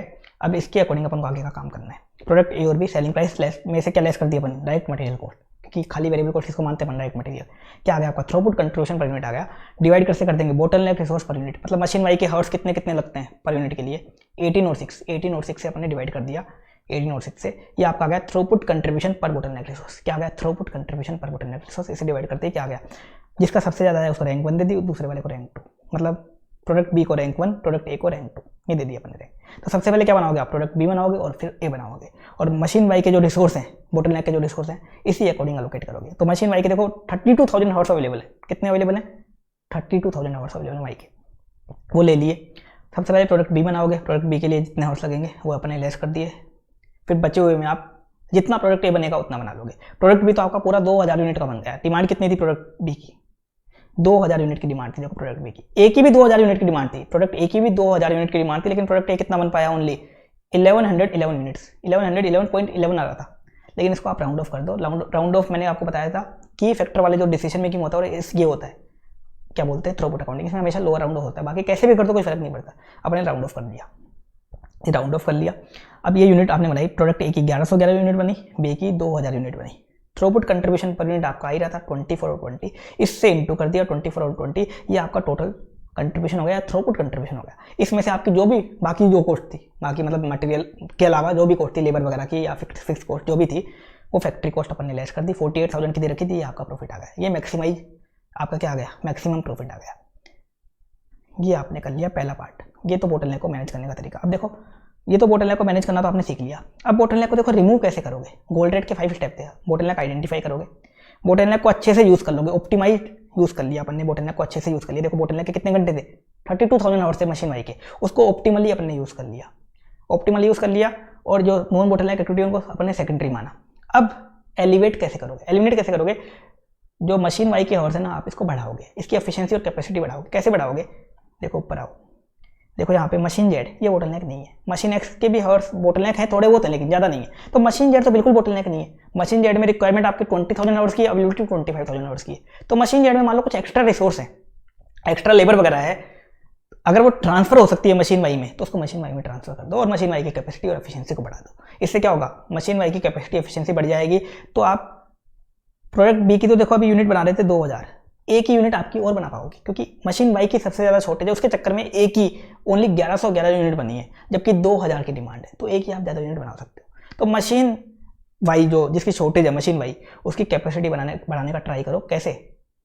आप जो नॉन बोटलनेक एक्टिविटी है उनके जो रिसोर्स हैं एक्स्ट्रा, उनको ट्रांसफर करके उसके कैपेसिटी बढ़ाने का ट्राई करो, उसको रिपीट करते जाओ। इस प्रोसेस को रिपीट करते जाओ, अपने आप बोटलनेक रिमूव भी हो जाएगा। बोटलनेक क्या हो जाएगा? रिमूव भी हो जाएगा और आपका प्रॉफिट बढ़ता जाएगा। जितना आप उसके बोटलनेक को रिमूव करते जाओगे उतना आपका प्रॉफिट बढ़ता जाएगा। ये बोलते हैं, क्योंकि आपके बिजनेस में रिसोर्स की कमी है, नहीं तो आप प्रॉफिट ज़्यादा कमा सकते हैं, रिसोर्स की कमी। अब थ्रूपुट अकाउंटिंग रेशियो ये कैसे निकालोगे, इसको भी समझ लेते हैं। थ्रूपुट अकाउंटिंग रेशियो प्रोडक्ट ए और बी का अपन को निकालना है। तो देखो फॉर्मूला क्या था? Throughput contribution per bottleneck resource divide by factory cost per bottleneck resource. तो throughput contribution per bottleneck resource अपन ने ऊपर निकाला था। देखो ये throughput contribution per bottleneck resource 1.33 और 3.33, यही तो निकाला था अपन ने।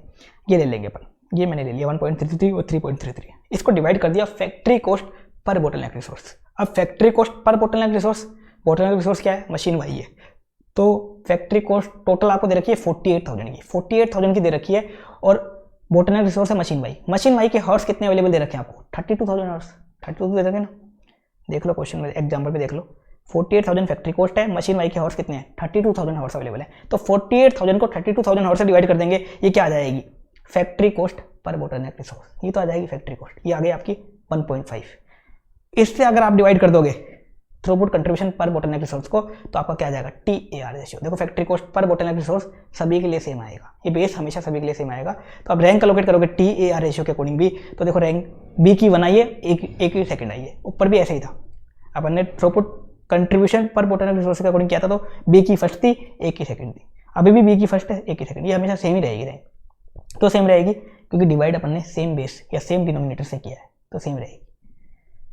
अब देखो TAR रेशियो प्रोडक्ट बी का 1 से ज़्यादा है, मतलब प्रोडक्ट बी अपनी फैक्ट्री कॉस्ट को रिकवर कर पा रहा है। प्रोडक्ट बी एक प्रॉफिटेबल प्रोडक्ट है, लेकिन प्रोडक्ट ए का 1 से कम है। प्रोडक्ट ए अपनी फैक्ट्री कॉस्ट को रिकवर नहीं कर पा रहा। प्रोडक्ट ए एक लॉस मेकिंग प्रोडक्ट है, लॉस मेकिंग प्रोडक्ट है, ये अपनी फैक्ट्री कॉस्ट को भी रिकवर नहीं कर पा रहा है। ये बताता है थ्रूपुट अकाउंटिंग रेशियो, ये बताने में आपकी हेल्प करता है, ये बताने में आपकी थ्रूपुट अकाउंटिंग रेशियो हेल्प करता है। ये आपको समझ में आ गया ये कंसेप्ट क्या था थ्रूपुट अकाउंटिंग रेशियो का। काफ़ी लोगों को ये ऊपर से जाता है, मैंने आपको समझा दिया। ये कंसेप्ट था अपना theory of consent throughput accounting. काफ़ी ज़्यादा इंपॉर्टेंट टॉपिक था, अच्छे से कर लेना उस टॉपिक को, उसके कभी भी क्वेश्चन आ सकता है। 10 मार्क्स का, 20 मार्क्स का, कितने भी मार्क्स का क्वेश्चन बन सकता है। अब अगला टॉपिक आते हैं सप्लाई चेन मैनेजमेंट। ये एक थियरी टॉपिक है सप्लाई चेन मैनेजमेंट, इसको समझ लेते हैं अपन ये क्या है। सबसे पहले इसकी मीनिंग और बेसिक देखते हैं। देखो एक होती है सप्लाई चेन। सप्लाई चेन क्या होती है? रॉ मटेरियल खरीदने से लेकर के फिनिश गुड्स को कस्टमर को डिलीवर करने तक, रॉ मटेरियल खरीदने से लेकर के फिनिश गुड्स को कस्टमर को डिलीवर करने तक आप फ्लो और ट्रांसफॉर्मेशन से रिलेटेड, मतलब मूविंग और ट्रांसफॉर्मेशन से रिलेटेड जो एक्टिविटीज करते हो वो होती है सप्लाई चेन। मैंने क्या बोला? रॉ मटेरियल खरीदने से लेकर के फिनिश गुड्स को कस्टमर को डिलीवर करने तक आप मूविंग और ट्रांसफॉर्मेशन से रिलेटेड जो एक्टिविटी करते हो वो होती है सप्लाई चेन। एक होती है वैल्यू चेन। वैल्यू चेन में सारी एक्टिविटी आ जाती है, अपन ने चैप्टर 1 में देखा था वैल्यू चेन। वैल्यू चेन में सारी एक्टिविटी आ जाती है, inbound logistic, operation, outbound logistic, marketing, sales, service, total activity आती है जो फर्म करती है, जो एंटिटी करती है। सप्लाई चेन में कौन सी एक्टिविटी आती है? फ्लो और ट्रांसफॉर्मेशन, मूविंग और ट्रांसफॉर्मेशन से रिलेटेड एक्टिविटीज होती है सप्लाई चेन में। तो रॉ मटेरियल खरीदने से लेकर के फिनिश गुड्स को कस्टमर को डिलीवर करने तक मूविंग और ट्रांसफॉर्मेशन से रिलेटेड जो एक्टिविटी होती है वो होती है सप्लाई चेन। उन सभी एक्टिविटीज को इफेक्टिवली मैनेज करना, उन सभी एक्टिविटीज को, कौन सी? सप्लाई चेन वाली एक्टिविटीज को इफेक्टिवली मैनेज करना क्या होता है? Supply chain management. मूविंग और ट्रांसफॉर्मेशन से रिलेटेड जो एक्टिविटी होती है उनको इफेक्टिवली मैनेज करना क्या होता है? Supply chain management. अब देखो पोर्टर की वैल्यू चेन की प्राइमरी एक्टिविटी क्या होती है? Inbound logistic, operation, outbound logistic, marketing and sales, service. अब सप्लाई चेन में इन्हीं में से एक्टिविटी होती है। सप्लाई चेन में ऐसा कुछ नहीं है अलग से कुछ एक्टिविटी होती है, सारी नहीं होती, लेकिन इनमें से ही कुछ एक्टिविटी होती है। तो सप्लाई चेन में देखो क्या क्या एक्टिविटी है। सबसे पहले एक तो होता है प्रोडक्शन प्लानिंग, सबसे पहले इसमें प्लानिंग बनती है। फिर प्रोक्यूरमेंट वाली एक्टिविटी होती है, परचेज वगैरह वाली। एक ऑपरेशन या प्रोडक्शन वाली एक्टिविटी होती है, मैन्युफैक्चरिंग वाली एक्टिविटी। एक आपकी डिस्ट्रीब्यूशन और लॉजिस्टिक की एक्टिविटी होती है। इनका नाम फिक्स नहीं है। सप्लाई चेन में जो एक्टिविटी होती है इनका नाम फिक्स नहीं है, इनका नाम आप अपने अकॉर्डिंग लिख सकते हो। बस एक ये सप्लाई चेन ही ऐसा है जहाँ आप नाम अपनी मर्जी से लिख सकते हो। बाकी जैसे प्राइमरी एक्टिविटी होती थी पोर्टर की, वैल्यू चेन की, उनका नाम तो फिक्स था, इनबाउंड लॉजिस्टिक को इनबाउंड लॉजिस्टिक लिखना पड़ता था आपको। ऐसा नहीं कर सकते कि आप इनवार्ड लॉजिस्टिक लिख दो, मार्क्स नहीं मिलेंगे। मार्केटिंग एंड सेल्स को आपको मार्केटिंग एंड सेल्स ही लिखना पड़ता था। आप ऐसा नहीं कर सकते कि मार्केटिंग एंड टर्नओवर लिख दो, मार्क्स नहीं मिलेंगे। लेकिन सप्लाई चेन में ये फायदा है, इसकी एक्टिविटी के नाम फिक्स नहीं है, ये आप अपने अकॉर्डिंग नाम दे सकते हो। ऐसा नहीं है कि फिक्स नाम, आपको प्रोक्यूरमेंट को प्रोक्यूरमेंट ही बोलना पड़ेगा, आप प्रोक्यूरमेंट को प्रोक्यूर भी बोल सकते हो, और प्रोक्यूरमेंट को आप परचेज ऑफ रॉ मटेरियल भी बोल सकते हो। ऐसा नहीं है कि प्रोक्यूरमेंट ही बोलना पड़ेगा। ऐसे ही ऑपरेशन एंड प्रोडक्शन को ऑपरेशन बोल सकते हो, प्रोडक्शन बोल सकते हो, मेक बोल सकते हो। तो सप्लाई चेन में नाम फिक्स नहीं है, ये आप अपने अकॉर्डिंग दे सकते हो। अब सप्लाई चेन मैनेजमेंट में क्या बोलता है ये कि सप्लाई चेन मैनेजमेंट के अकॉर्डिंग ये सारी एक्टिविटी एक दूसरे से इंटीग्रेटेड और इंटर रिलेटेड है, एक दूसरे से इंटीग्रेटेड और इंटर रिलेटेड है। अगर एक भी एक्टिविटी में दिक्कत आई, मान लो ऑपरेशन में दिक्कत आई या प्रोडक्शन में, किसी भी एक्टिविटी में दिक्कत आई, तो सारी एक्टिविटी आपस में क्या हो जाएंगी, अफेक्ट हो जाएंगी। सारी एक्टिविटी अफेक्ट होंगी अगर एक भी एक्टिविटी में दिक्कत आई तो। ये सप्लाई चेन मैनेजमेंट बोलता है। आगे बोलता है सप्लाई चेन मैनेजमेंट कि सप्लाई चेन मैनेजमेंट जो होता है वो एक कंटिन्यूअस एफर्ट होता है। ऐसा नहीं कि वन टाइम एक्सरसाइज होती है, ये आपको एंड टाइम तक, एंड मोमेंट तक करनी पड़ती है। कंटिन्यूअस ये एफर्ट होता है जिसमें टॉप लेवल से लेकर के बॉटम लेवल तक सभी का कमिटमेंट चाहिए।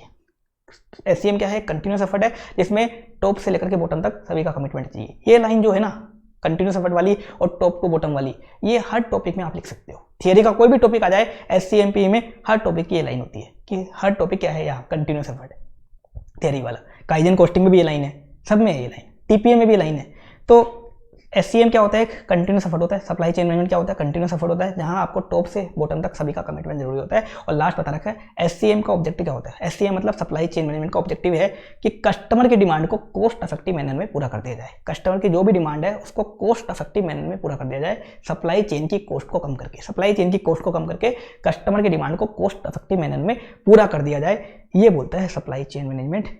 ये मैंने आपको बेसिक बता दिया। सप्लाई चेन क्या होता है, फ्लो और ट्रांसफॉर्मेशन से रिलेटेड जो एक्टिविटी होती है वो होती है सप्लाई चेन। उन एक्टिविटी को मैनेज करना सप्लाई चेन मैनेजमेंट। इसमें मूविंग और ट्रांसफॉर्मेशन से रिलेटेड एक्टिविटीज आती हैं। सप्लाई चेन मैनेजमेंट बोलता है ये सारी एक्टिविटी एक दूसरे से इंटीग्रेटेड है और इंटीग्रेटेड है, तो आपको सभी एक्टिविटी को मैनेज करना है। ये कंटिन्यूअस एफर्ट है जहाँ सभी का कमिटमेंट रिक्वायर्ड है। और लास्ट है, इसका ऑब्जेक्टिव क्या है, कस्टमर की डिमांड को कोस्ट इफेक्टिव मैनर में आपको पूरा करना है। अब आप आगे कंटिन्यू करो। सप्लाई चेन में आप इन एक्टिविटीज़ को मैनेज कैसे करोगे। सप्लाई चेन मैनेजमेंट का प्रोसेस बता रखा है पूरा एक्टिविटीज़ को मैनेज करने का। तो देखो कौन कौन सी एक्टिविटी होती है। सबसे पहले प्रोडक्शन प्लानिंग वाली, प्रोडक्शन प्लानिंग बोल दो, प्लान बोल दो, और कोई भी नाम दे सकते हो आप, ऐसा नहीं कि यही नाम देना पड़ेगा। अब इसमें क्या बता रखा है कि आपको सबसे पहले प्लानिंग बनानी पड़ेगी, प्रोडक्शन की प्लानिंग करनी पड़ेगी कस्टमर की रिक्वायरमेंट के अकॉर्डिंग। कस्टमर की रिक्वायरमेंट को एड्रेस करके कस्टमर की रिक्वायरमेंट के अकॉर्डिंग आपको प्लानिंग करनी है। और जो प्लानिंग करनी है आपको प्रोडक्शन की, वो या तो एस्टिमेटेड डिमांड के बेस पे करनी है या एक्चुअल डिमांड के बेस पे। प्रोडक्शन की जो भी प्लानिंग करनी है तो एस्टिमेटेड डिमांड के बेस पे, मतलब रिसर्च करके आपको एस्टिमेट करना है कि हाँ नेक्स्ट ईयर आपके कितने यूनिट बिकेंगे। तो मान लो आप एक पेन बनाते हो, आपने एस्टिमेट किया रिसर्च करके कि आपकी 12,000 यूनिट बिकेगी, तो आपको 12,000 यूनिट की प्रोडक्शन की प्लानिंग करनी है। हवा में प्लानिंग नहीं करनी कि हवा में आपने 20,000 यूनिट की प्लानिंग कर दी या हवा में 500 यूनिट की प्लानिंग कर दी, ऐसा नहीं करना। क्योंकि अगर आप मान लो हवा में 20,000 यूनिट की प्लानिंग कर दोगे, डिमांड मान लो कम रह गई, आपकी इन्वेंट्री में फालतू यूनिट पड़ी रहेंगी, फालतू में आपकी कॉस्ट आती रहेगी, इन्वेंट्री बिल्टअप में फालतू में आपकी वर्किंग कैपिटल ब्लॉक हो जाएगी। मान लो आपने कम यूनिट बना ली जबकि डिमांड ज़्यादा थी, आपने गलत एस्टिमेट करा, तो आप अपने ऑर्डर पूरे नहीं कर पाओगे। तो आपको हवा में प्लानिंग नहीं करनी, एस्टिमेट करना है रिसर्च करके। दूसरा, आप एक्चुअल डिमांड के बेस पे प्रोडक्शन कर सकते हो। एक्चुअल डिमांड मतलब जैसे जैसे कस्टमर से ऑर्डर आया, जैसे जैसे कस्टमर से ऑर्डर आया आपने प्रोडक्शन किया। आपने पहले से कुछ नहीं किया, जैसे जैसे ऑर्डर आया कस्टमर से आपने प्रोडक्शन किया। एक तरीके से जीआईटी सिस्टम भी आप फॉलो कर सकते हो। तो एस्टिमेटेड डिमांड या एक्चुअल डिमांड, या तो एस्टिमेटेड या एक्चुअल डिमांड। जैसे मान लो कस्टमर ने 500 यूनिट का ऑर्डर दिया, आपने 500 यूनिट बना के कस्टमर को दे दिया। आपने मान लो फिर कस्टमर आया 200 यूनिट वाला, आपने 200 यूनिट बना के कस्टमर को दे दी। फिर एक कस्टमर आया मान लो 300 यूनिट वाला, आपने 300 यूनिट बना के कस्टमर को दे दी। तो जैसे जैसे ऑर्डर आया आपने ऑर्डर पूरे किए। तो या तो एस्टिमेटेड डिमांड के बेस पे आपको प्रोडक्शन करना है या एक्चुअल डिमांड के बेस पे। एस्टिमेटेड वाले को अपन पुश सिस्टम बोलते हैं और एक्चुअल वाले को पुल सिस्टम। अभी आएगा पुश और पुल सिस्टम, अब ये देखेंगे। तो अगर आप इस अकॉर्डिंग प्रोडक्शन की प्लानिंग करोगे एस्टिमेट करके या एक्चुअल बेसिस पे, तो ये एक्टिविटी आपकी अपने आप मैनेज हो जाएगी। ये एक्टिविटी आपकी अपने आप मैनेज हो जाएगी। दूसरा, प्रोक्योर। अब आपको रॉ मटेरियल खरीदना है, तो जितना आपने प्रोडक्शन की प्लानिंग करी है उसके अकॉर्डिंग आपको रॉ मटेरियल खरीदना है। जितना आपने प्रोडक्शन की प्लानिंग करी है उसके अकॉर्डिंग आपको रॉ मटेरियल खरीदना है। और एक बात और ध्यान रखनी है, इस एक्टिविटी को अगर आपको मैनेज करना है तो सप्लायर से आपको अच्छे रिश्ते बनाने हैं। सप्लायर से अच्छे रिश्ते बनाने ताकि वो आपको टाइमली डिलीवरी दे सके और अच्छी क्वालिटी का माल दे। टाइमली डिलीवरी दे और अच्छी क्वालिटी का माल दे। और आपको क्वालिटी सप्लायर सेलेक्ट करने जो क्वालिटी वाला माल देते हैं। तो इस स्टेज में क्या करना है, जितना आपने प्रोडक्शन की प्लानिंग करी उसके अकॉर्डिंग रॉ मटेरियल खरीदना है। सप्लायर से आपको अच्छे रिश्ते बनाने हैं ताकि वो आपको टाइमली डिलीवरी दे और बेटर क्वालिटी का माल दे। अगर आप ऐसा करते हो तो ये एक्टिविटी आपकी अपने आप मैनेज हो जाएगी। अगला, मेक। कस्टमर ने आपसे जो प्रोडक्ट मांगा है वो उसको बना के देना है as per demand and taste of customer. Customer के डिमांड के अकॉर्डिंग, कस्टमर के टेस्ट के अकॉर्डिंग, कस्टमर के डिमांड के अकॉर्डिंग, कस्टमर के टेस्ट के अकॉर्डिंग आपको वो प्रोडक्ट कस्टमर को बना के देना है। मान लो कस्टमर, आप मैट्रेस बनाते हो, मैट्रेस मतलब गद्दा बनाते हो, आप मैट्रेस कंपनी हो। कस्टमर ने आपसे मांगा 10 इंच का मैट्रेस मांगा। अब कस्टमर ने बोला कि 10 इंच के मैट्रेस में उसको 2 इंच का मेमोरी फोम चाहिए। देखो मैट्रेस में क्या होते हैं, अलग अलग फोम होते हैं, memory foam, PU foam latex foam, तो कस्टमर ने बोला 2 इंच का तो उसको मेमोरी फोम चाहिए और 8 इंच का उसको चाहिए पीयू फोम। तो अब आपको कैसा प्रोडक्ट बना के देना कस्टमर को, कस्टमर की डिमांड के अकॉर्डिंग 2 इंच का मेमोरी 8 इंच का पीयू फोम लगा के बना के देना है। तो कस्टमर की डिमांड और टेस्ट के अकॉर्डिंग प्रोडक्ट बना के देना है, तभी कस्टमर खुश होगा। तो अगर आपने कस्टमर को डिमांड और टेस्ट के अकॉर्डिंग प्रोडक्ट दे दिया तो ये एक्टिविटी, मेक वाली एक्टिविटी आपकी अपने आप मैनेज हो जाएगी, अपने आप मैनेज हो जाएगी। अगला डिलीवर लॉजिस्टिक्स। अब जो भी प्रोडक्ट बनाया कस्टमर को डिलीवर करना है। अब इस स्टेज में अपन लॉजिस्टिक देखेंगे। लॉजिस्टिक 2 होते हैं, एक इनबाउंड लॉजिस्टिक और एक आउटबाउंड लॉजिस्टिक। एक इनबाउंड और एक आउटबाउंड। इनबाउंड लॉजिस्टिक क्या होता है, सप्लायर की फैक्ट्री से आपकी फैक्ट्री तक, सप्लायर की फैक्ट्री से आपकी फैक्ट्री तक जो रॉ मटेरियल का ट्रांसपोर्ट हुआ वो इनबाउंड लॉजिस्टिक। आउटबाउंड लॉजिस्टिक क्या होता है, आपकी फैक्ट्री से कस्टमर तक जो प्रोडक्ट का डिलीवरी हुई, आपकी फैक्ट्री से जो कस्टमर तक जो प्रोडक्ट का ट्रांसपोर्ट हुआ है, प्रोडक्ट की डिलीवरी हुई, वो होता है आउटबाउंड लॉजिस्टिक।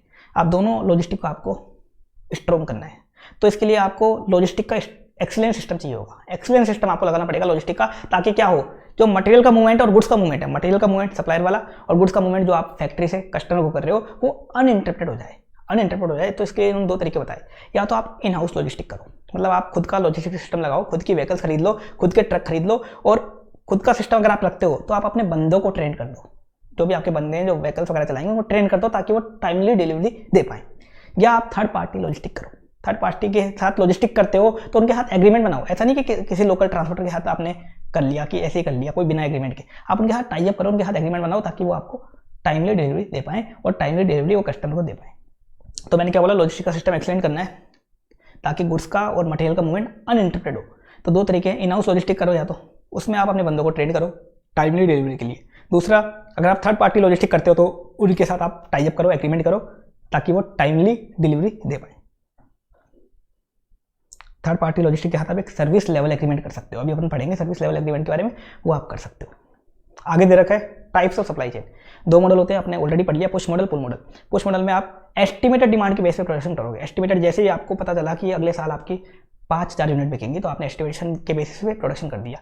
पुल मॉडल में क्या करोगे, आप एक्चुअल डिमांड के बेस पे प्रोडक्शन करोगे। जैसे जैसे ऑर्डर आया आप कस्टमर के ऑर्डर को पूरा करोगे। जैसे काफ़ी सारी कंपनीज पुश मॉडल फॉलो करती हैं, लगभग ऐसा मान लो ज़्यादातर कंपनी पुश मॉडल फॉलो करती है। जैसे मोबाइल कंपनी है, एप्पल है, एप्पल पहले एस्टिमेट करती है कि उसकी आईफोन की कितनी यूनिट बिकेंगी। तो उसने देखा कि आईफोन 14 की उसकी मान लो 5 लाख यूनिट बिकेंगी। उसने एस्टिमेट किया, कैसे एस्टिमेट किया, उसने अपनी पुरानी सेल देखी, पुराने आईफोन 13 वगैरह की सेल देखी। दूसरा, उसने देखा कि मार्केट में क्या चल रहा है, तो एस्टिमेट करती है और उसके अकॉर्डिंग प्रोडक्शन करती है। ये होता है पुश मॉडल। पुल मॉडल क्या होता है, आप पहले से प्रोडक्शन नहीं करते, जैसे जैसे ऑर्डर आता है प्रोडक्शन करते हो। जैसे कुछ मैट्रेस कंपनी होती है जो पुल मॉडल फॉलो करती है, जैसे वेक फिट मैट्रेस है, वेक फिट मैट्रेस, वो पुल मॉडल फॉलो करती है। वो क्या करती है, कस्टमर का जैसे ऑर्डर आया, कस्टमर ने जैसा ऑर्डर दिया उसके अकॉर्डिंग प्रोडक्शन करके कस्टमर को डिलीवर करती है। ये होता है पुल मॉडल, एक्चुअल डिमांड के बेस पे। ये होता है types of supply chain, push model, pull model. Pull model अपना JIT आएगा, JIT वाला चैप्टर जब अपन JIT में पढ़ेंगे ना, तो उसमें डिटेल में पढ़ेंगे पुल मॉडल क्या होता है। Upstream and downstream supply chain.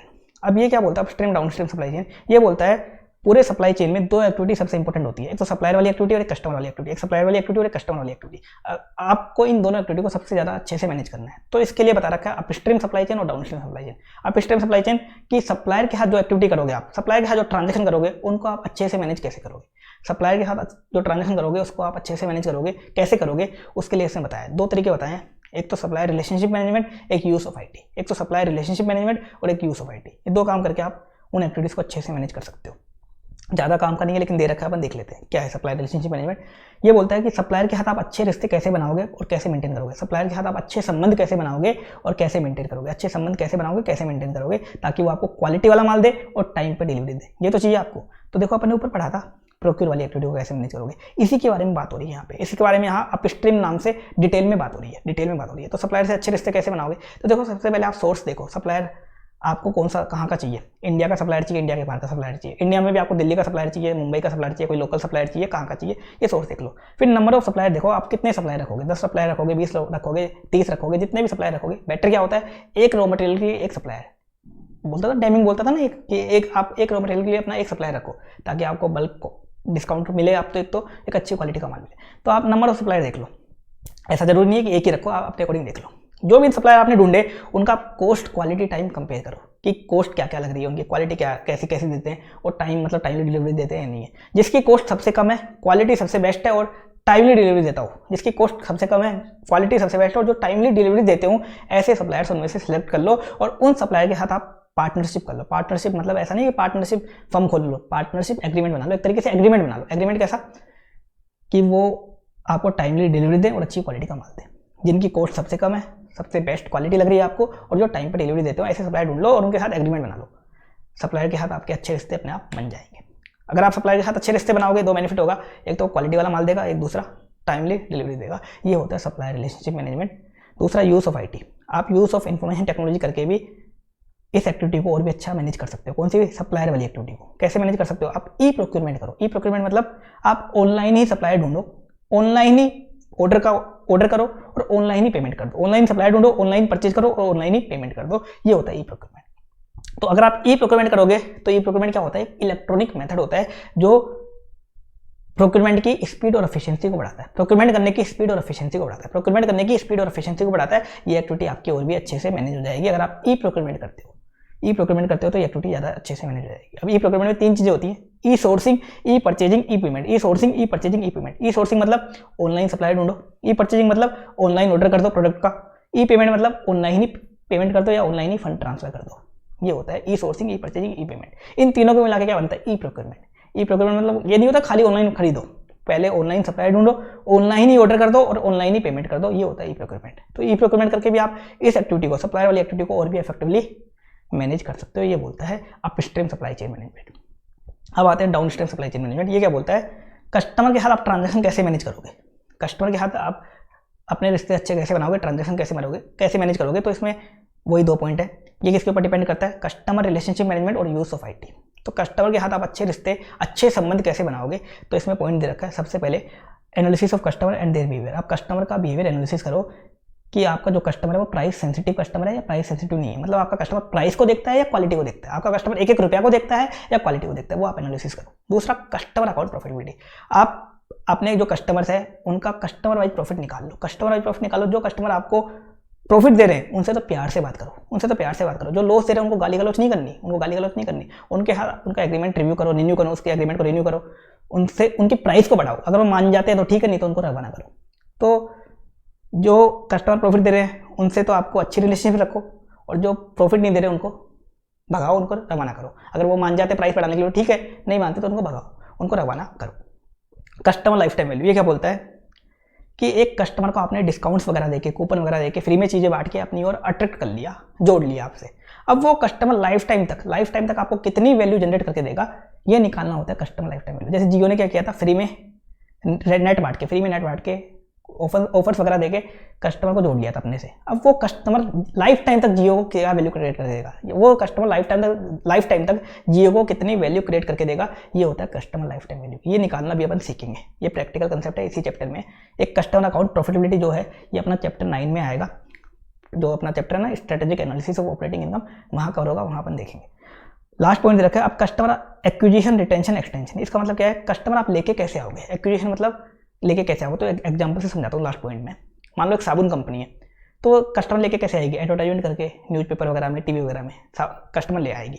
अब उनको रिटेन कैसे करके लगेगी? एक बार तो ले आई कस्टमर, एक बार तो उसने साबुन भेज दिया, अब रिटेन कैसे करेगी? अगर वो क्वालिटी देगी, सेटिस्फेक्शन देगी, वो कस्टमर रिटेन होंगे। और एक्सटेंशन क्या होगा? एक्सटेंशन मतलब वो अपना बिजनेस बढ़ाएगी कैसे? तो अगर वो क्वालिटी सेटिस्फेक्शन देगी तो अपने आप वो कस्टमर क्या करेगा? बार बार उस कंपनी का साबुन खरीदेगा, तो रीसेल होता जाएगा उसका साबुन। ये हो गया रीसेल। दूसरा क्रॉस सेल। अब उस कंपनी का साबुन बिकने लग गया, कंपनी ने क्या सोचा? शैम्पू क्यों ना शैम्पू लॉन्च कर दे। तो कंपनी ने शैम्पू लॉन्च करने का सोचा, तो कंपनी ने शैम्पू तो लॉन्च किया, साथ में क्या कर दिया? अगर कोई कस्टमर उसका साबुन के साथ खरीदता है तो शैम्पू पे 50% डिस्काउंट मिलेगा। तो क्रॉस सेल करके कंपनी ने क्या करा? अपना शैम्पू साबुन के साथ चिपका दिया, साबुन के साथ चिपका के कंपनी बेचने लग गई। और मान लो कंपनी ने शैम्पू में भी क्वालिटी दे दी, तो शैम्पू भी क्या होगा? रीसेल होगा अपने आप। अब अपसेल कैसे करेगी कंपनी? अपसेल करना, एक ही प्रोडक्ट को हाई प्राइस से बेचना कैसे करेगी? मान लो कंपनी ने क्या किया? साबुन के 2 टुकड़े कर दिए। 2 टुकड़े कैसे? एक तो नॉर्मल खुशबू वाला साबुन, एक ज़्यादा खुशबू वाला साबुन। एक नॉर्मल खुशबू, एक ज़्यादा खुशबू। नॉर्मल खुशबू की प्राइस 50 रुपीज़ और ज़्यादा खुशबू की प्राइस 80 रुपये। तो क्या होगा? कुछ लोग सोचेंगे ज़्यादा खुशबू के चक्कर में ज़्यादा वाला खरीद लेंगे, जो प्राइस सेंसिटिव नहीं होते, जो प्राइस को नहीं देखते, जो क्वालिटी देखते। तो अपसेल करके इस अकॉर्डिंग भी कंपनी अपने बिजनेस को बढ़ा सकती है। ये होता है resale, cross sell, upsell. Resale एक ही सामान को बार बार बेचना, क्रॉस सेल उसके साथ किसी दूसरे सामान को जो अभी आपने न्यू लॉन्च किया है उसको चिपका के दूसरे को भी पॉपुलर बनाना, दूसरे को भी बेचना। और अपसेल होता है एक ही सामान है उसकी 2 वैरायटी बना देना, एक की कम प्राइस, एक की हाई प्राइस। तो जो प्राइस सेंसिटिव वाले हैं वो कम वाला खरीद लेंगे और जो प्राइस सेंसिटिव नहीं है वो हाई प्राइस वाला खरीद लेंगे। ये होता है कस्टमर रिलेशनशिप मैनेजमेंट। इस अकॉर्डिंग आप कस्टमर से अपने रिश्ते अच्छे बना सकते हो। कस्टमर को एनालिसिस करो, आपका कस्टमर कैसा है, प्राइस को देखता है या क्वालिटी को देखते हैं। फिर कस्टमर वाइज प्रॉफिट निकालो, जो कस्टमर प्रॉफिट देते हैं उनसे अच्छे रिश्ते बनाओ, जो कस्टमर प्रॉफिट नहीं देते उनसे एग्रीमेंट रिन्यू करो, प्राइस बढ़ाओ, मान जाते हैं ठीक है, नहीं तो उनको रवाना करो। कस्टमर लाइफ टाइम वैल्यू मैंने बताई दिया आपको, कस्टमर लाइफ टाइम तक आपको कितना बेनिफिट जनरेट करके देगा। और एक्विजिशन, रिटेंशन, एक्सटेंशन मैंने आपको समझा दिया। अब use of IT, use of IT करके भी आप कस्टमर वाले ट्रांजैक्शन को इफेक्टिवली मैनेज कर सकते हो। कैसे?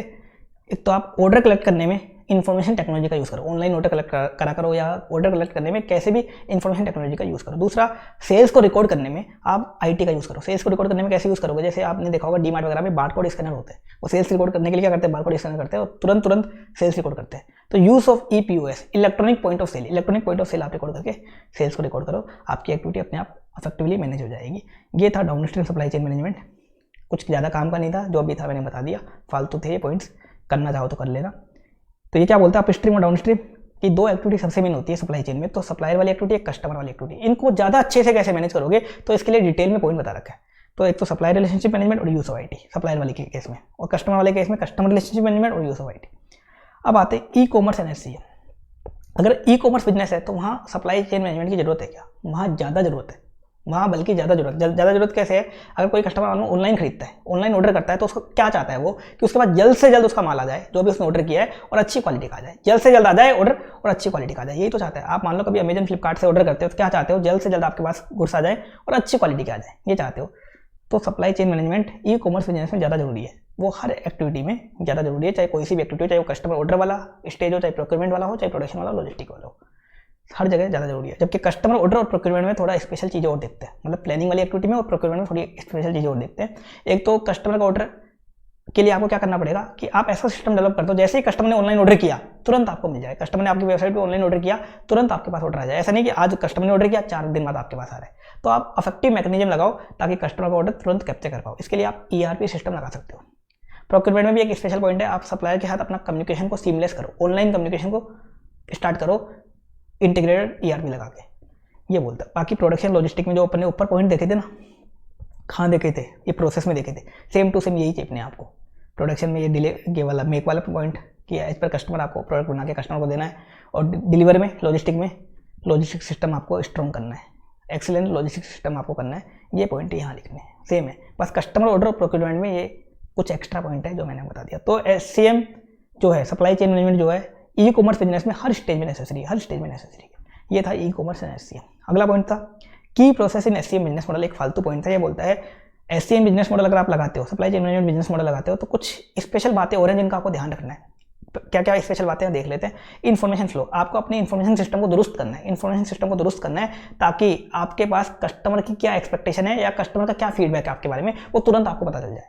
आपको इन्फॉर्मेशन सिस्टम को दुरुस्त करना है ताकि कस्टमर की एक्सपेक्टेशन और कस्टमर की फीडबैक आपको तुरंत पता चल जाए। दूसरा, कैपेसिटी एंड स्किल मैनेजमेंट, आपके पास रिक्वायर्ड कैपेसिटी और स्किल स्टाफ होना चाहिए ताकि आपके प्रोडक्शन में कोई दिक्कत ना आए।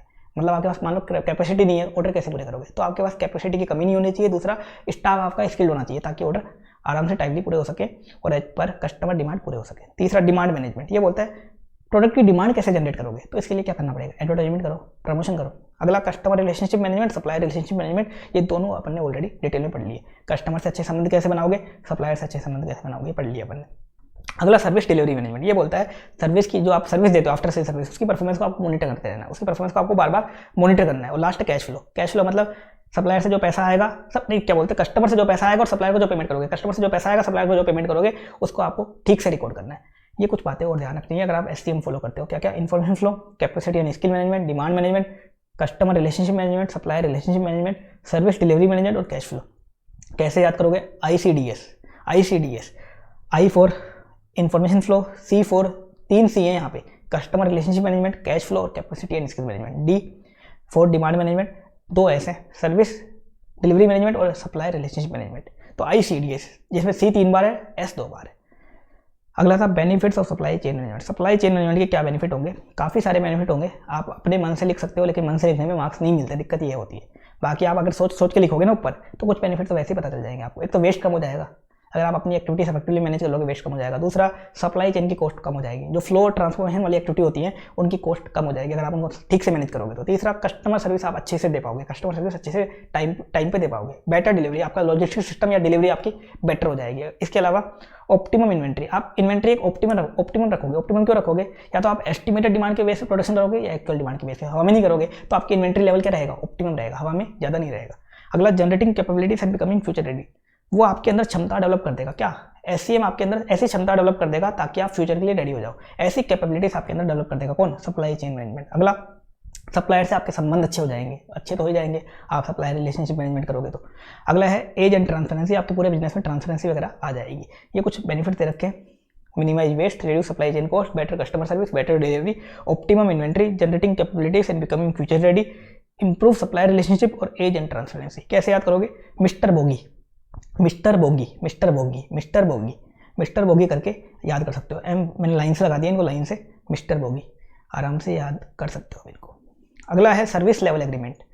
सप्लाई चेन मैनेजमेंट में एक पॉइंट दे रखा है सर्विस लेवल एग्रीमेंट का, थोड़ा सा बता रखा है उसके बारे में। क्या बता रखा है? एक एग्रीमेंट बनता है कस्टमर और सर्विस प्रोवाइडर के बीच में। मान लो एक कस्टमर है ABC लिमिटेड, एक कंपनी है, एक कंपनी है, मान लो एक है Ram and company, Ram and company, ये एक पार्टनरशिप फर्म है। ये मान लो ट्रांसपोर्ट की सर्विस देता है, ट्रांसपोर्ट की सर्विस देता है। ABC लिमिटेड से ट्रांसपोर्ट की सर्विस लेती है, तो इन दोनों के बीच में एक एग्रीमेंट बना किसके रिगार्डिंग? इस ट्रांसपोर्ट की सर्विस के रिगार्डिंग। ABC लिमिटेड ने क्या कर रखा है? राम एंड कंपनी को अपना लॉजिस्टिक आउटसोर्स कर रखा है, अपना ट्रांसपोर्ट सर्विस आउटसोर्स कर रखी है राम एंड कंपनी को। तो इन दोनों के बीच में उस सर्विस के रिगार्डिंग जो एग्रीमेंट बना वो होता है सर्विस लेवल एग्रीमेंट। इन दोनों के बीच में वो सर्विस के रिगार्डिंग जो एग्रीमेंट बना वो क्या होता है? Service level agreement. ये फॉर्मल भी हो सकता है, इनफॉर्मल भी हो सकता है, ये फॉर्मल भी हो सकता है और इनफॉर्मल भी हो सकता है। दूसरा, इस एग्रीमेंट में क्या होता है? इस एग्रीमेंट में होता है कि राम एंड कंपनी कैसे सर्विस देगी, इसके अलावा क्या सर्विस देगी, कैसे सर्विस देगी, कब कब सर्विस देगी, कितने टाइम तक सर्विस देगी और ये एग्रीमेंट कब खत्म होगा, ये सब बातें लिखी हुई होती है, ये सब बातें लिखी हुई होती है।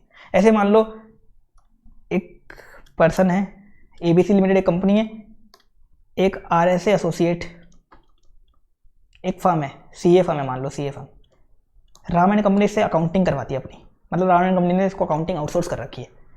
तो ABC और RSA के बीच में एक एग्रीमेंट बना कि RSA एसोसिएट इसकी अकाउंटिंग कैसे करेगी, इसके ऑफिस में आके करेगी या खुद के ऑफिस में ही करेगी, कैसे करेगी, इसके अलावा कितने टाइम तक करेगी, ये एग्रीमेंट कब तक चलेगा, ये सब बातें, अकाउंटिंग में क्या क्या चीज़ें कवर होगी, ये सब बातें इस एग्रीमेंट में लिखी हुई होती हैं। ये होता है सर्विस लेवल एग्रीमेंट, ये होता है सर्विस लेवल एग्रीमेंट। तो जब भी आप अपनी कोई सर्विस आउटसोर्स वगैरह करते हो तो आप ये सर्विस लेवल एग्रीमेंट बना लेते हो ताकि कभी सर्विस वगैरह में क्वालिटी वगैरह की दिक्कतें ना आए। तो ये होता है सर्विस लेवल एग्रीमेंट।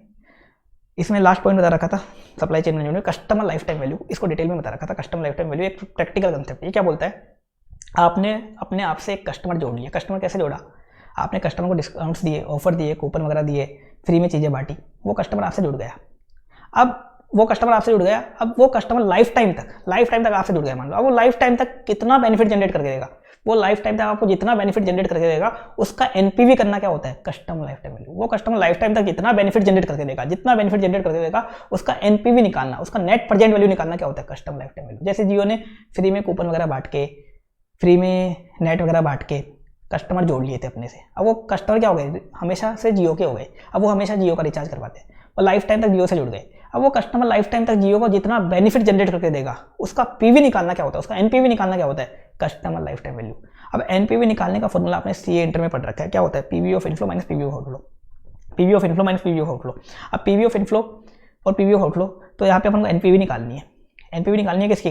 जो कस्टमर बेनिफिट जनरेट करके देगा लाइफ टाइम तक। तो क्या करेंगे? PV of inflow minus PV of outflow. अब PV ऑफ इनफ्लो में क्या लोगे? उस कस्टमर से लाइफ टाइम तक जो आपको एक्सपेक्टेड इनकम होगी, उस कस्टमर से लाइफ टाइम तक जो एक्सपेक्टेड इनकम होगी उसका PV कर देना। आउटफ्लो में क्या लोगे? उस कस्टमर को स्टार्टिंग में आपने जो ऑफर डिस्काउंट वगैरह दिए थे स्टार्टिंग में वो लेस कर देना। ऑफर डिस्काउंट जो दिए थे उसका PV करोगे तो 1 से इंटू करेगा। बिगनिंग वाले में हम हमेशा अपन क्या करते हैं? 1 से इंटू करते हैं। आपने C एंटर पर रखा होगा। PV करोगे कोई फायदा नहीं है, 1 से इंटू करके सेम ही अमाउंट आएगी। तो PV ऑफ इनफ्लो क्या होगा? जो उस कस्टमर से एक्सपेक्टेड इनकम होगी ड्यूरिंग लाइफ टाइम उसका PV कर दो। आउटफ्लो में ऑफर डिस्काउंट एक्स्ट्रा कॉस्ट जो बिगनिंग में आपने उस पर खर्च करी थी वो लेस कर दो। ये आ जाएगी कस्टमर लाइफ टाइम वैल्यू। इसको एग्जाम्पल से समझाया था मैंने। जियो ने मान लो स्टार्टिंग में कस्टमर को 2000 रुपये के ऑफर वगैरह बांटे थे, फ्री में नेट दिया था, 2000 रुपये का खर्चा किया था जियो ने एक कस्टमर पे। अब वो कस्टमर जियो से जुड़ गया 5 सालों के लिए, मान लो 5 सालों के लिए। अब वो कस्टमर जियो को जो बेनिफिट जनरेट करके देगा, जो इनकम जनरेट करके देगा वो आपको बता रखी है, नेट इनकम बता रखी है। नेट इनकम देखते हैं इसमें अपन। नेट बता रखी है 1 to 3 में ईयर में तो 1000 रुपीज़ का रिचार्ज करवाएगा वो, 4 और 5 में 500 का करवाएगा। नेट बेनिफिट बता रखा है आपको। पीवी फैक्टर दे रखा 10%, कैलकुलेट सीएलवी। क्या करोगे, ये इन्फ्लो दे रखे हैं इनका पीवी कर दो, बस पीवी फैक्टर से इन्फ्लो का पीवी कर दो। पीवी ऑफ इन्फ्लो में से आप जो स्टार्टिंग में आपने ऑफर डिस्काउंट वगैरह बांटे थे उसकी कोस्ट लेस कर दो, ये आपके आ जाएगा कस्टमर लाइफ टाइम वैल्यू, आ जाएगी कस्टमर लाइफ टाइम वैल्यू। और ये था आपका सप्लाई चेन मैनेजमेंट का पूरा कंसेप्ट। सारे पॉइंट अपने डिटेल में कवर कर लिए, A to Z जो भी पॉइंट थे टोटल मैंने आपको कवर करवा दिए। क्या पॉइंट थे सप्लाई चेन मैनेजमेंट, पहले इसकी डेफिनेशन देखी अपन ने। फ्लो ट्रांसफॉर्मेशन वाली एक्टिविटी होती है सप्लाई चेन, उनको मैनेज करना होता है सप्लाई चेन मैनेजमेंट। उसके बारे में देखा इसका ऑब्जेक्टिव वगैरह क्या होता है। फिर अपन ने सप्लाई चेन मैनेजमेंट का पूरा प्रोसेस देखा कि कैसे आप एक्टिविटीज़ को मैनेज करोगे, कैसे मैनेज होंगी आपकी एक्टिविटी। तो हर एक्टिविटी को देखा अपन ने, हर एक्टिविटी को उठाया और उसको मैनेज करने का अपन ने तरीका देखा।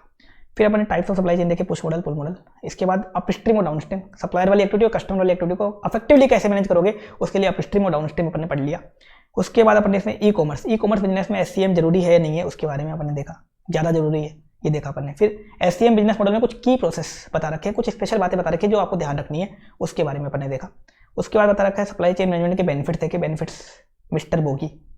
फिर देखा सर्विस लेवल एग्रीमेंट, जो कस्टमर और सर्विस प्रोवाइडर में जो एग्रीमेंट बनता है वो होता है सर्विस लेवल एग्रीमेंट, ये भी अपन ने पढ़ लिया। और कस्टमर लाइफ टाइम वैल्यू, एक कस्टमर को आपने अपने से जोड़ लिया और वो कस्टमर लाइफ टाइम तक आपको जो बेनिफिट जनरेट करके देगा वो क्या होता है, कस्टमर लाइफ टाइम वैल्यू। ये भी अपन ने डिटेल में देख लिया। अब देखते हैं गेन शेयरिंग अरेंजमेंट क्या होता है। छोटा सा टॉपिक है गेन शेयरिंग अरेंजमेंट। ये क्या बोलता है, मान लो एक सप्लायर है, सप्लायर ने क्या किया, कस्टमर को फ्री में सप्लाई करी या फ्री में सर्विस दे दी। कस्टमर ने क्या बोला मैंने, सप्लायर ने कस्टमर को फ्री में सप्लाई कर दी या फ्री में सर्विस दे दी। और फ्यूचर में भी उसको कोई गारंटी नहीं है कि पेमेंट रिसीव होगा। अब वो फ्री में सप्लाई क्यों करेगा, क्योंकि फ्यूचर में अगर कस्टमर को जो बेनिफिट होगा उस सप्लाई से, फ्यूचर में उस सर्विस से या उस सप्लाई से कस्टमर को जो भी बेनिफिट होगा वो सप्लायर और कस्टमर आपस में बांट लेंगे। ये होता है गेन शेयरिंग अरेंजमेंट। मैंने क्या बोला, एक सप्लायर ने कस्टमर को फ्री में सर्विस प्रोवाइड कर दी या फ्री में सप्लाई कर दी। अब कोई पेमेंट भी रिसीव नहीं किया और फ्यूचर में भी कोई गारंटी नहीं है कि उसको पेमेंट मिलेगा, लेकिन फ्यूचर में उस सर्विस से या उस सप्लाई से कस्टमर को जो बेनिफिट होगा ये सप्लायर और कस्टमर आपस में बांट लेंगे। ये होता है गेन शेयरिंग अरेंजमेंट। जैसे मान लो एक सप्लायर ने क्या किया, एक सॉफ्टवेयर है सप्लायर का, उसने वो सॉफ्टवेयर कस्टमर को फ्री में दे दिया, कस्टमर को फ्री में सप्लाई कर दिया। अब फ्री में सप्लाई कर दिया, फ्यूचर में मान लो सॉफ्टवेयर से कस्टमर को 5 लाख का बेनिफिट हुआ, उस सॉफ्टवेयर से कस्टमर को कितना बेनिफिट हुआ, 5 लाख का। तो वो सप्लायर और कस्टमर क्या करेंगे, उस 5 लाख के बेनिफिट को एक प्री डिफाइंड रेशियो में आपस में बांट लेंगे। 60-40 रेशियो भी हो सकता है, 50-50 रेशियो, कोई भी रेशियो हो सकता है, उसमें वो आपस में बांट लेंगे। ये होता है गेन शेयरिंग अरेंजमेंट। अब इसमें आगे बता रखा है रिस्की स्टेंस टू सप्लायर। स्टेंस मतलब होता है डील। ये इंस्टीट्यूट ने स्टेंस वर्ड यूज कर रखा है तो मैंने भी स्टेंस लिख दिया। इसका मतलब है डील। तो ये सप्लायर के लिए एक रिस्की डील हो सकती है। रिस्की डील क्यों हो सकती है, उसने फ्री में तो दे दिया, फ्री में सॉफ्टवेयर वगैरह दे दिया, सप्लाई कर दिया। अब मान लो कस्टमर को उससे 1 रुपये का भी बेनिफिट नहीं हुआ, उस सप्लाई से या उस सर्विस से कस्टमर को बेनिफिट नहीं हुआ, तो सप्लायर को कुछ भी नहीं मिलेगा, सप्लायर को खाली आ जाना पड़ेगा बेचारे को, सप्लायर को खाली आ जाना पड़ेगा। तो सप्लायर बर्बाद भी हो सकता है, रिस्की डील होती है सप्लायर के लिए। दूसरा, लेकिन सप्लायर के लिए फायदा भी हो सकता है। फायदा कैसे, मान लो सप्लायर ने कस्टमर को जो सॉफ्टवेयर दिया उसकी कॉस्ट थी या उसकी वैल्यू थी 1 लाख रुपीज़ की। अब कस्टमर को दिया, कस्टमर को 5 लाख का फायदा हो गया। उन दोनों के बीच में रेशियो था जो बेनिफिट बांटने का था, 50-50 का रेशियो था। कस्टमर और सप्लायर में 50-50 का रेशियो था। वो 5 लाख का फायदा हुआ, 2.5 लाख रुपए सप्लायर को मिल गए। 1 लाख की वैल्यू के सॉफ्टवेयर के 2.5 लाख मिल गए। तो सप्लायर को फायदा भी हो सकता है। अगर कस्टमर को अच्छा रिटर्न मिल जाता है या कस्टमर को अच्छे बेनिफिट हो जाते हैं तो सप्लायर को अच्छा रिटर्न मिलेगा। कस्टमर को अगर उस सप्लाई से या उस सर्विस से अच्छा बेनिफिट हो जाता है तो सप्लायर के फायदा भी है। तो सप्लायर के लिए क्या है, ये एक जुआ है। अगर मान लो कस्टमर को बेनिफिट नहीं हुआ उस सप्लाई से तो सप्लायर को कुछ नहीं मिलेगा। कस्टमर को तगड़ा बेनिफिट हो गया तो सप्लायर को अच्छी रिटर्न मिल जाएगी। तो सप्लायर के लिए क्या है, एक तरीके से गैम्बलिंग है, जुआ है। अगला बता रखा है जो गेन शेयरिंग अरेंजमेंट होता है, इस पर गेन ऐसा नहीं है कि जरूरी हो कि फाइनेंशियली है, नॉन फाइनेंशियल गेन भी हो सकता है। मान लो सप्लायर ने कस्टमर को सॉफ्टवेयर सप्लाई किया, अब उस सॉफ्टवेयर से कस्टमर की एफिशिएंसी बढ़ गई मान लो, या कस्टमर का वर्कलोड कम हो गया, तो नॉन फाइनेंशियल गेन हो गया। तो नॉन फाइनेंशियल गेन कैसे बांटोगे, जितना नॉन फाइनेंशियल गेन हुआ उसको क्वांटिफाई करने का अपन कोशिश करेंगे, क्वांटिफाई करेंगे और फिर वो आपस में बांट लेंगे, क्वांटिफाई करके आपस में बांट लेंगे। अगला बता रखा है, तो ये जो गेन शेयरिंग अरेंजमेंट होता है ना, सप्लायर और कस्टमर दोनों के लिए विन विन सिचुएशन होता है। दोनों के लिए विन विन सिचुएशन कैसे होता है, देखो कस्टमर का तो कुछ नहीं जा रहा, कस्टमर को तो फ्री में सप्लाई मिल रही है, फ्री में सर्विस मिल रही है, आगे अगर गेन होगा तो बांट लेगा, फ्री में मिल रहा है अभी तो कोई दिक्कत नहीं है। और सप्लायर के लिए भी फायदा है। सप्लायर देखो अगर सप्लाई कर रहा है फ्री में तो कुछ सोच के ही कर रहा होगा, उसने भी दिमाग लगाया होगा कि ये कस्टमर से मेरे प्रोडक्ट से या मेरी सप्लाई से या मेरी सर्विस से इस कस्टमर को फायदा होगा फ्यूचर में, तो उसने भी कुछ सोच के ही सप्लाई की होगी। तो सप्लायर के लिए भी फायदेमंद है और कस्टमर के लिए भी क्या है, फायदेमंद है। और लास्ट में बता रखा है कि गेन शेयरिंग अरेंजमेंट बनाने से पहले आप क्या करो, पहले से एक फॉर्मूला तैयार कर लो कि किस रेशियो में आप बेनिफिट बांटोगे और कितने पीरियड तक बांटोगे, ताकि आगे जाके लड़ाई ना हो। तो गेन शेयरिंग अरेंजमेंट जब भी बनाओ, आप पहले से एक प्री डिफाइंड फॉर्मूला तैयार कर लो कि किस रेशियो में बेनिफिट बांटोगे और कितने सालों तक या कितने पीरियड तक बांटोगे, या आप पहले से डिसाइड कर लो। ये होता है गेन शेयरिंग अरेंजमेंट, जो मैंने आपको बता दिया। इसके बाद बता रखा है इसमें कुछ कारण से गेन शेयरिंग अरेंजमेंट फेल भी हो सकता है। पहला है अनस्ट्रक्चर्ड टर्म्स ऑफ एग्रीमेंट। आपने कोई एग्रीमेंट ही नहीं बनाया कि किस रेशियो में बांटोगे और कितने पीरियड तक बांटोगे। अगर आपने ऐसा नहीं किया, सप्लायर और कस्टमर में लड़ाई होंगी और कुछ नहीं होगा। तो अनस्ट्रक्चर्ड टर्म्स ऑफ एग्रीमेंट में ये फेल हो जाएगा। दूसरा, एरर इन इम्प्लीमेंटेशन। आपने एग्रीमेंट वगैरह बनाया लेकिन उसको ठीक से इंप्लीमेंट नहीं किया, जो बातें उसमें लिखी हुई थी उसके बेसिस पे आप इंप्लीमेंट नहीं किया, ये फेल हो जाएगा। तीसरा, सप्लायर और कस्टमर के बीच में गंदी रिलेशनशिप बन गई। सप्लायर और कस्टमर के बीच में मान लो लड़ाई हो गई, वो एक दूसरे को गालियां देते हैं। तो अब क्या होगा, गालियां देते हैं तो सप्लायर जानबूझ के गंदी क्वालिटी की सप्लाई करेगा और गंदी क्वालिटी का सप्लाई करेगा, गंदी क्वालिटी की सर्विस देगा, और कस्टमर जानबूझ के कम बेनिफिट बताएगा, तो ये वैसे ही फेल हो जाएगा। तो 3 केस में फेल भी हो सकता है, अगर आपने पहले से कोई प्री डिफाइंड फॉर्मूला वगैरह सेट नहीं किया, एग्रीमेंट ठीक से सेट नहीं किया। दूसरा, एग्रीमेंट को ठीक से इंप्लीमेंट नहीं किया। तीसरा, सप्लायर और कस्टमर में रिलेशनशिप खराब हो गई, तो ये फेल हो जाएगा। ये बता रखा था गेन शेयरिंग अरेंजमेंट, एक छोटा सा टॉपिक बता रखा था, तो मैंने पूरा कवर कर दिया यहाँ पे डिटेल में। अगला, आउटसोर्सिंग। आउटसोर्सिंग, देखो एक आउटसोर्सिंग तो डिसीजन मेकिंग में होती है। वहाँ अपन मेक और बाई डिसीजन लेते हैं कि प्रोडक्ट या कंपोनेंट को घर में बनाया जाए या बाहर बनाया जाए। यहाँ भी आउटसोर्सिंग के बारे में बता रखा है, लेकिन यहाँ उसकी थियरी ज़्यादा बता रखी है, थियरी के बारे में ज़्यादा बता रखा है। आउटसोर्सिंग को अपन कॉन्ट्रैक्टिंग आउट भी बोलते हैं, साथ में यहाँ आउटसोर्सिंग की डेफिनेशन क्या दे रखी है, आप अपने टास्क को, प्रोसेस को, जॉब्स को, ऑपरेशन को या प्रोडक्ट को किसी दूसरी पार्टी को कुछ टाइम के लिए शिफ्ट कर देते हो। आप अपने टास्क को, प्रोसेस को, जॉब को, ऑपरेशन को, टास्क बोल दो, जॉब बोल दो, प्रोसेस बोल दो, ऑपरेशन एक ही बात है। तो टास्क, प्रोसेस, जॉब, ऑपरेशन को या अपने प्रोडक्ट को किसी दूसरी पार्टी को कुछ टाइम के लिए शिफ्ट कर देते हो, ये होता है आउटसोर्सिंग। ये होता है आउटसोर्सिंग, ताकि आपकी कॉस्ट कम हो जाए और आपकी एफिशिएंसी बढ़ जाए, ये सोच के आप किसी दूसरी पार्टी को शिफ्ट कर देते हो, क्या होता है, आउटसोर्सिंग होता है। जैसे मान लो आपने अपना जो लॉजिस्टिक पूरा का पूरा किसी दूसरी पार्टी को शिफ्ट कर दिया कुछ टाइम के लिए, क्या है, आउटसोर्सिंग। ये मान लो आपने अपना एम्प्लॉय मैनेजमेंट किसी दूसरी पार्टी को आउटसोर्स कर दिया, शिफ्ट कर दिया, क्या है, आउटसोर्सिंग। या मान लो आपने अपना पूरा प्रोडक्शन ही किसी दूसरी पार्टी को आउटसोर्स कर दिया, किसी दूसरी पार्टी को शिफ्ट कर दिया, या आपने अपनी अकाउंटिंग आउटसोर्स कर दी, शिफ्ट कर दी, ये क्या है, आउटसोर्सिंग। जैसे मेडिसिन में क्या होता है, मेडिकल कंपनीज वगैरह में, मेडिकल कंपनीज खुद तो मार्केटिंग वगैरह कर लेती है और अपना पूरा प्रोडक्शन बाहर से करवाती है, पूरा प्रोडक्शन आउटसोर्स करती है। कभी भी आप मेडिसिन खरीदोगे, देखना उसमें लिखा आता है manufactured by ABC, marketed by XYZ, अलग अलग होती हैं वो, क्योंकि मेडिसिन कंपनीज क्या करती हैं, पूरा प्रोडक्शन ही आउटसोर्स कर देती है, खुद मार्केटिंग करती है। तो ये होता है आउटसोर्सिंग। आउटसोर्सिंग के एडवांटेज होते हैं, कॉस्ट सेविंग हो जाती है। एक तो आपको क्या पता, घर में जो चीज़ आप करते हो अगर इन हाउस करते हो तो महंगी पड़ती, बाहर सस्ती पड़ जाती है, कॉस्ट सेविंग हो जाती है। दूसरा, इन्वेस्टमेंट सेविंग हो जाती है। इन्वेस्टमेंट कैसे सेविंग हो जाती है, मान लो आपने लॉजिस्टिक आउटसोर्स किया, अगर आप लॉजिस्टिक इन हाउस करते तो आपको बड़ी बड़ी व्हीकल्स खरीदनी पड़ती, पैसा इन्वेस्ट करना पड़ता गाड़ियों में, ट्रकों में, तो इन्वेस्टमेंट की सेविंग हो जाती है। तीसरा पॉइंट है बिजनेस फ्लेक्सिबिलिटी। बिजनेस में फ्लेक्सिबिलिटी आ जाती है, आपका बर्डन कम हो जाता है। आपको जिन चीज़ों में महारत हासिल है वो आप खुद कर लेते हो, और जो चीज़ आपको अच्छे से नहीं आती वो आप आउटसोर्स कर देते हो। तो आपको मान लो मार्केटिंग अच्छे से आती है तो आप मार्केटिंग वगैरह खुद कर लेते हो और बाकी एक्टिविटीज आप आउटसोर्स कर देते हो। तो बिजनेस में क्या आ जाती है, फ्लेक्सिबिलिटी आ जाती है। ये थे एडवांटेज ऑफ आउटसोर्सिंग।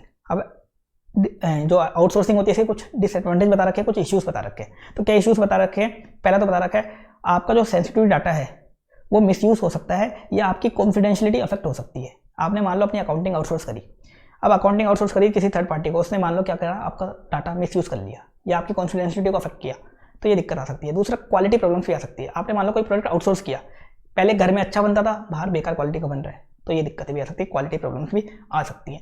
ये आउटसोर्सिंग के कुछ डिसएडवांटेज या इश्यूज बता रखे हैं। लास्ट बता रखा है आउटसोर्सिंग में जो इश्यूज आएंगे उनको आप एड्रेस कैसे करोगे, तो आप पहले से कोड ऑफ कंडक्ट बना लो। आउटसोर्सिंग करते हुए आप एक कोड ऑफ कंडक्ट बना लो कि अगर आपका कोई डाटा वगैरह मिसयूज होता है या आपकी कॉन्फिडेंशियलिटी अफेक्ट होती है या कोई भी दिक्कत आती है, तो जो थर्ड पार्टी है आप उसके ऊपर केस कर सकते हो, उसके ऊपर पेनल्टीज लगा सकते हो। ये ऐसा कोई कोड ऑफ कंडक्ट बना लो। दूसरा, आप एक ऑडिट टीम बना दो, अपनी फैक्ट्री के अंदर एक ऑडिट टीम बना दो जो क्या करे, जो आपकी आउटसोर्सिंग एंटिटी है, जिनको आपने अपना काम आउटसोर्स कर रखा है, उनकी वो रेगुलर चेकिंग करते रहे, वो उनकी रेगुलर चेकिंग करते रहे कि वो आउटसोर्सिंग एंटिटी ठीक से काम कर रही है नहीं कर रही, वो इलीगल काम तो नहीं कर रही, ठीक से काम कर रही है नहीं कर रही, वो चेकिंग करते रहे। लास्ट है, आप जो आउटसोर्सिंग एंटिटीज है, आपकी जो भी आउटसोर्सिंग एंटिटी है, मतलब जिससे आप बाहर का काम करवाते हो, जो भी काम आपने आउटसोर्स कर रखा है, उन आउटसोर्सिंग एंटिटीज की लिस्ट, पूरी की पूरी लिस्ट आप अपनी वेबसाइट पे डाल दो कि आपने प्रोडक्शन यहाँ से करवाते हो, आप अपना डिस्ट्रीब्यूशन यहाँ से करवाते हो, वहाँ डाल दो। उससे क्या होगा, फ्यूचर में मान लो आपके ऊपर कोई लिटिगेशन आया, कोई दिक्कत आई, तो क्या होगा, आप कस्टमर को बोल सकते हो कि देखो भाई मैं ये काम तो मैं नहीं करता था, ये तो मैंने आउटसोर्स करवा रखा था, तो आप उसको पकड़ो।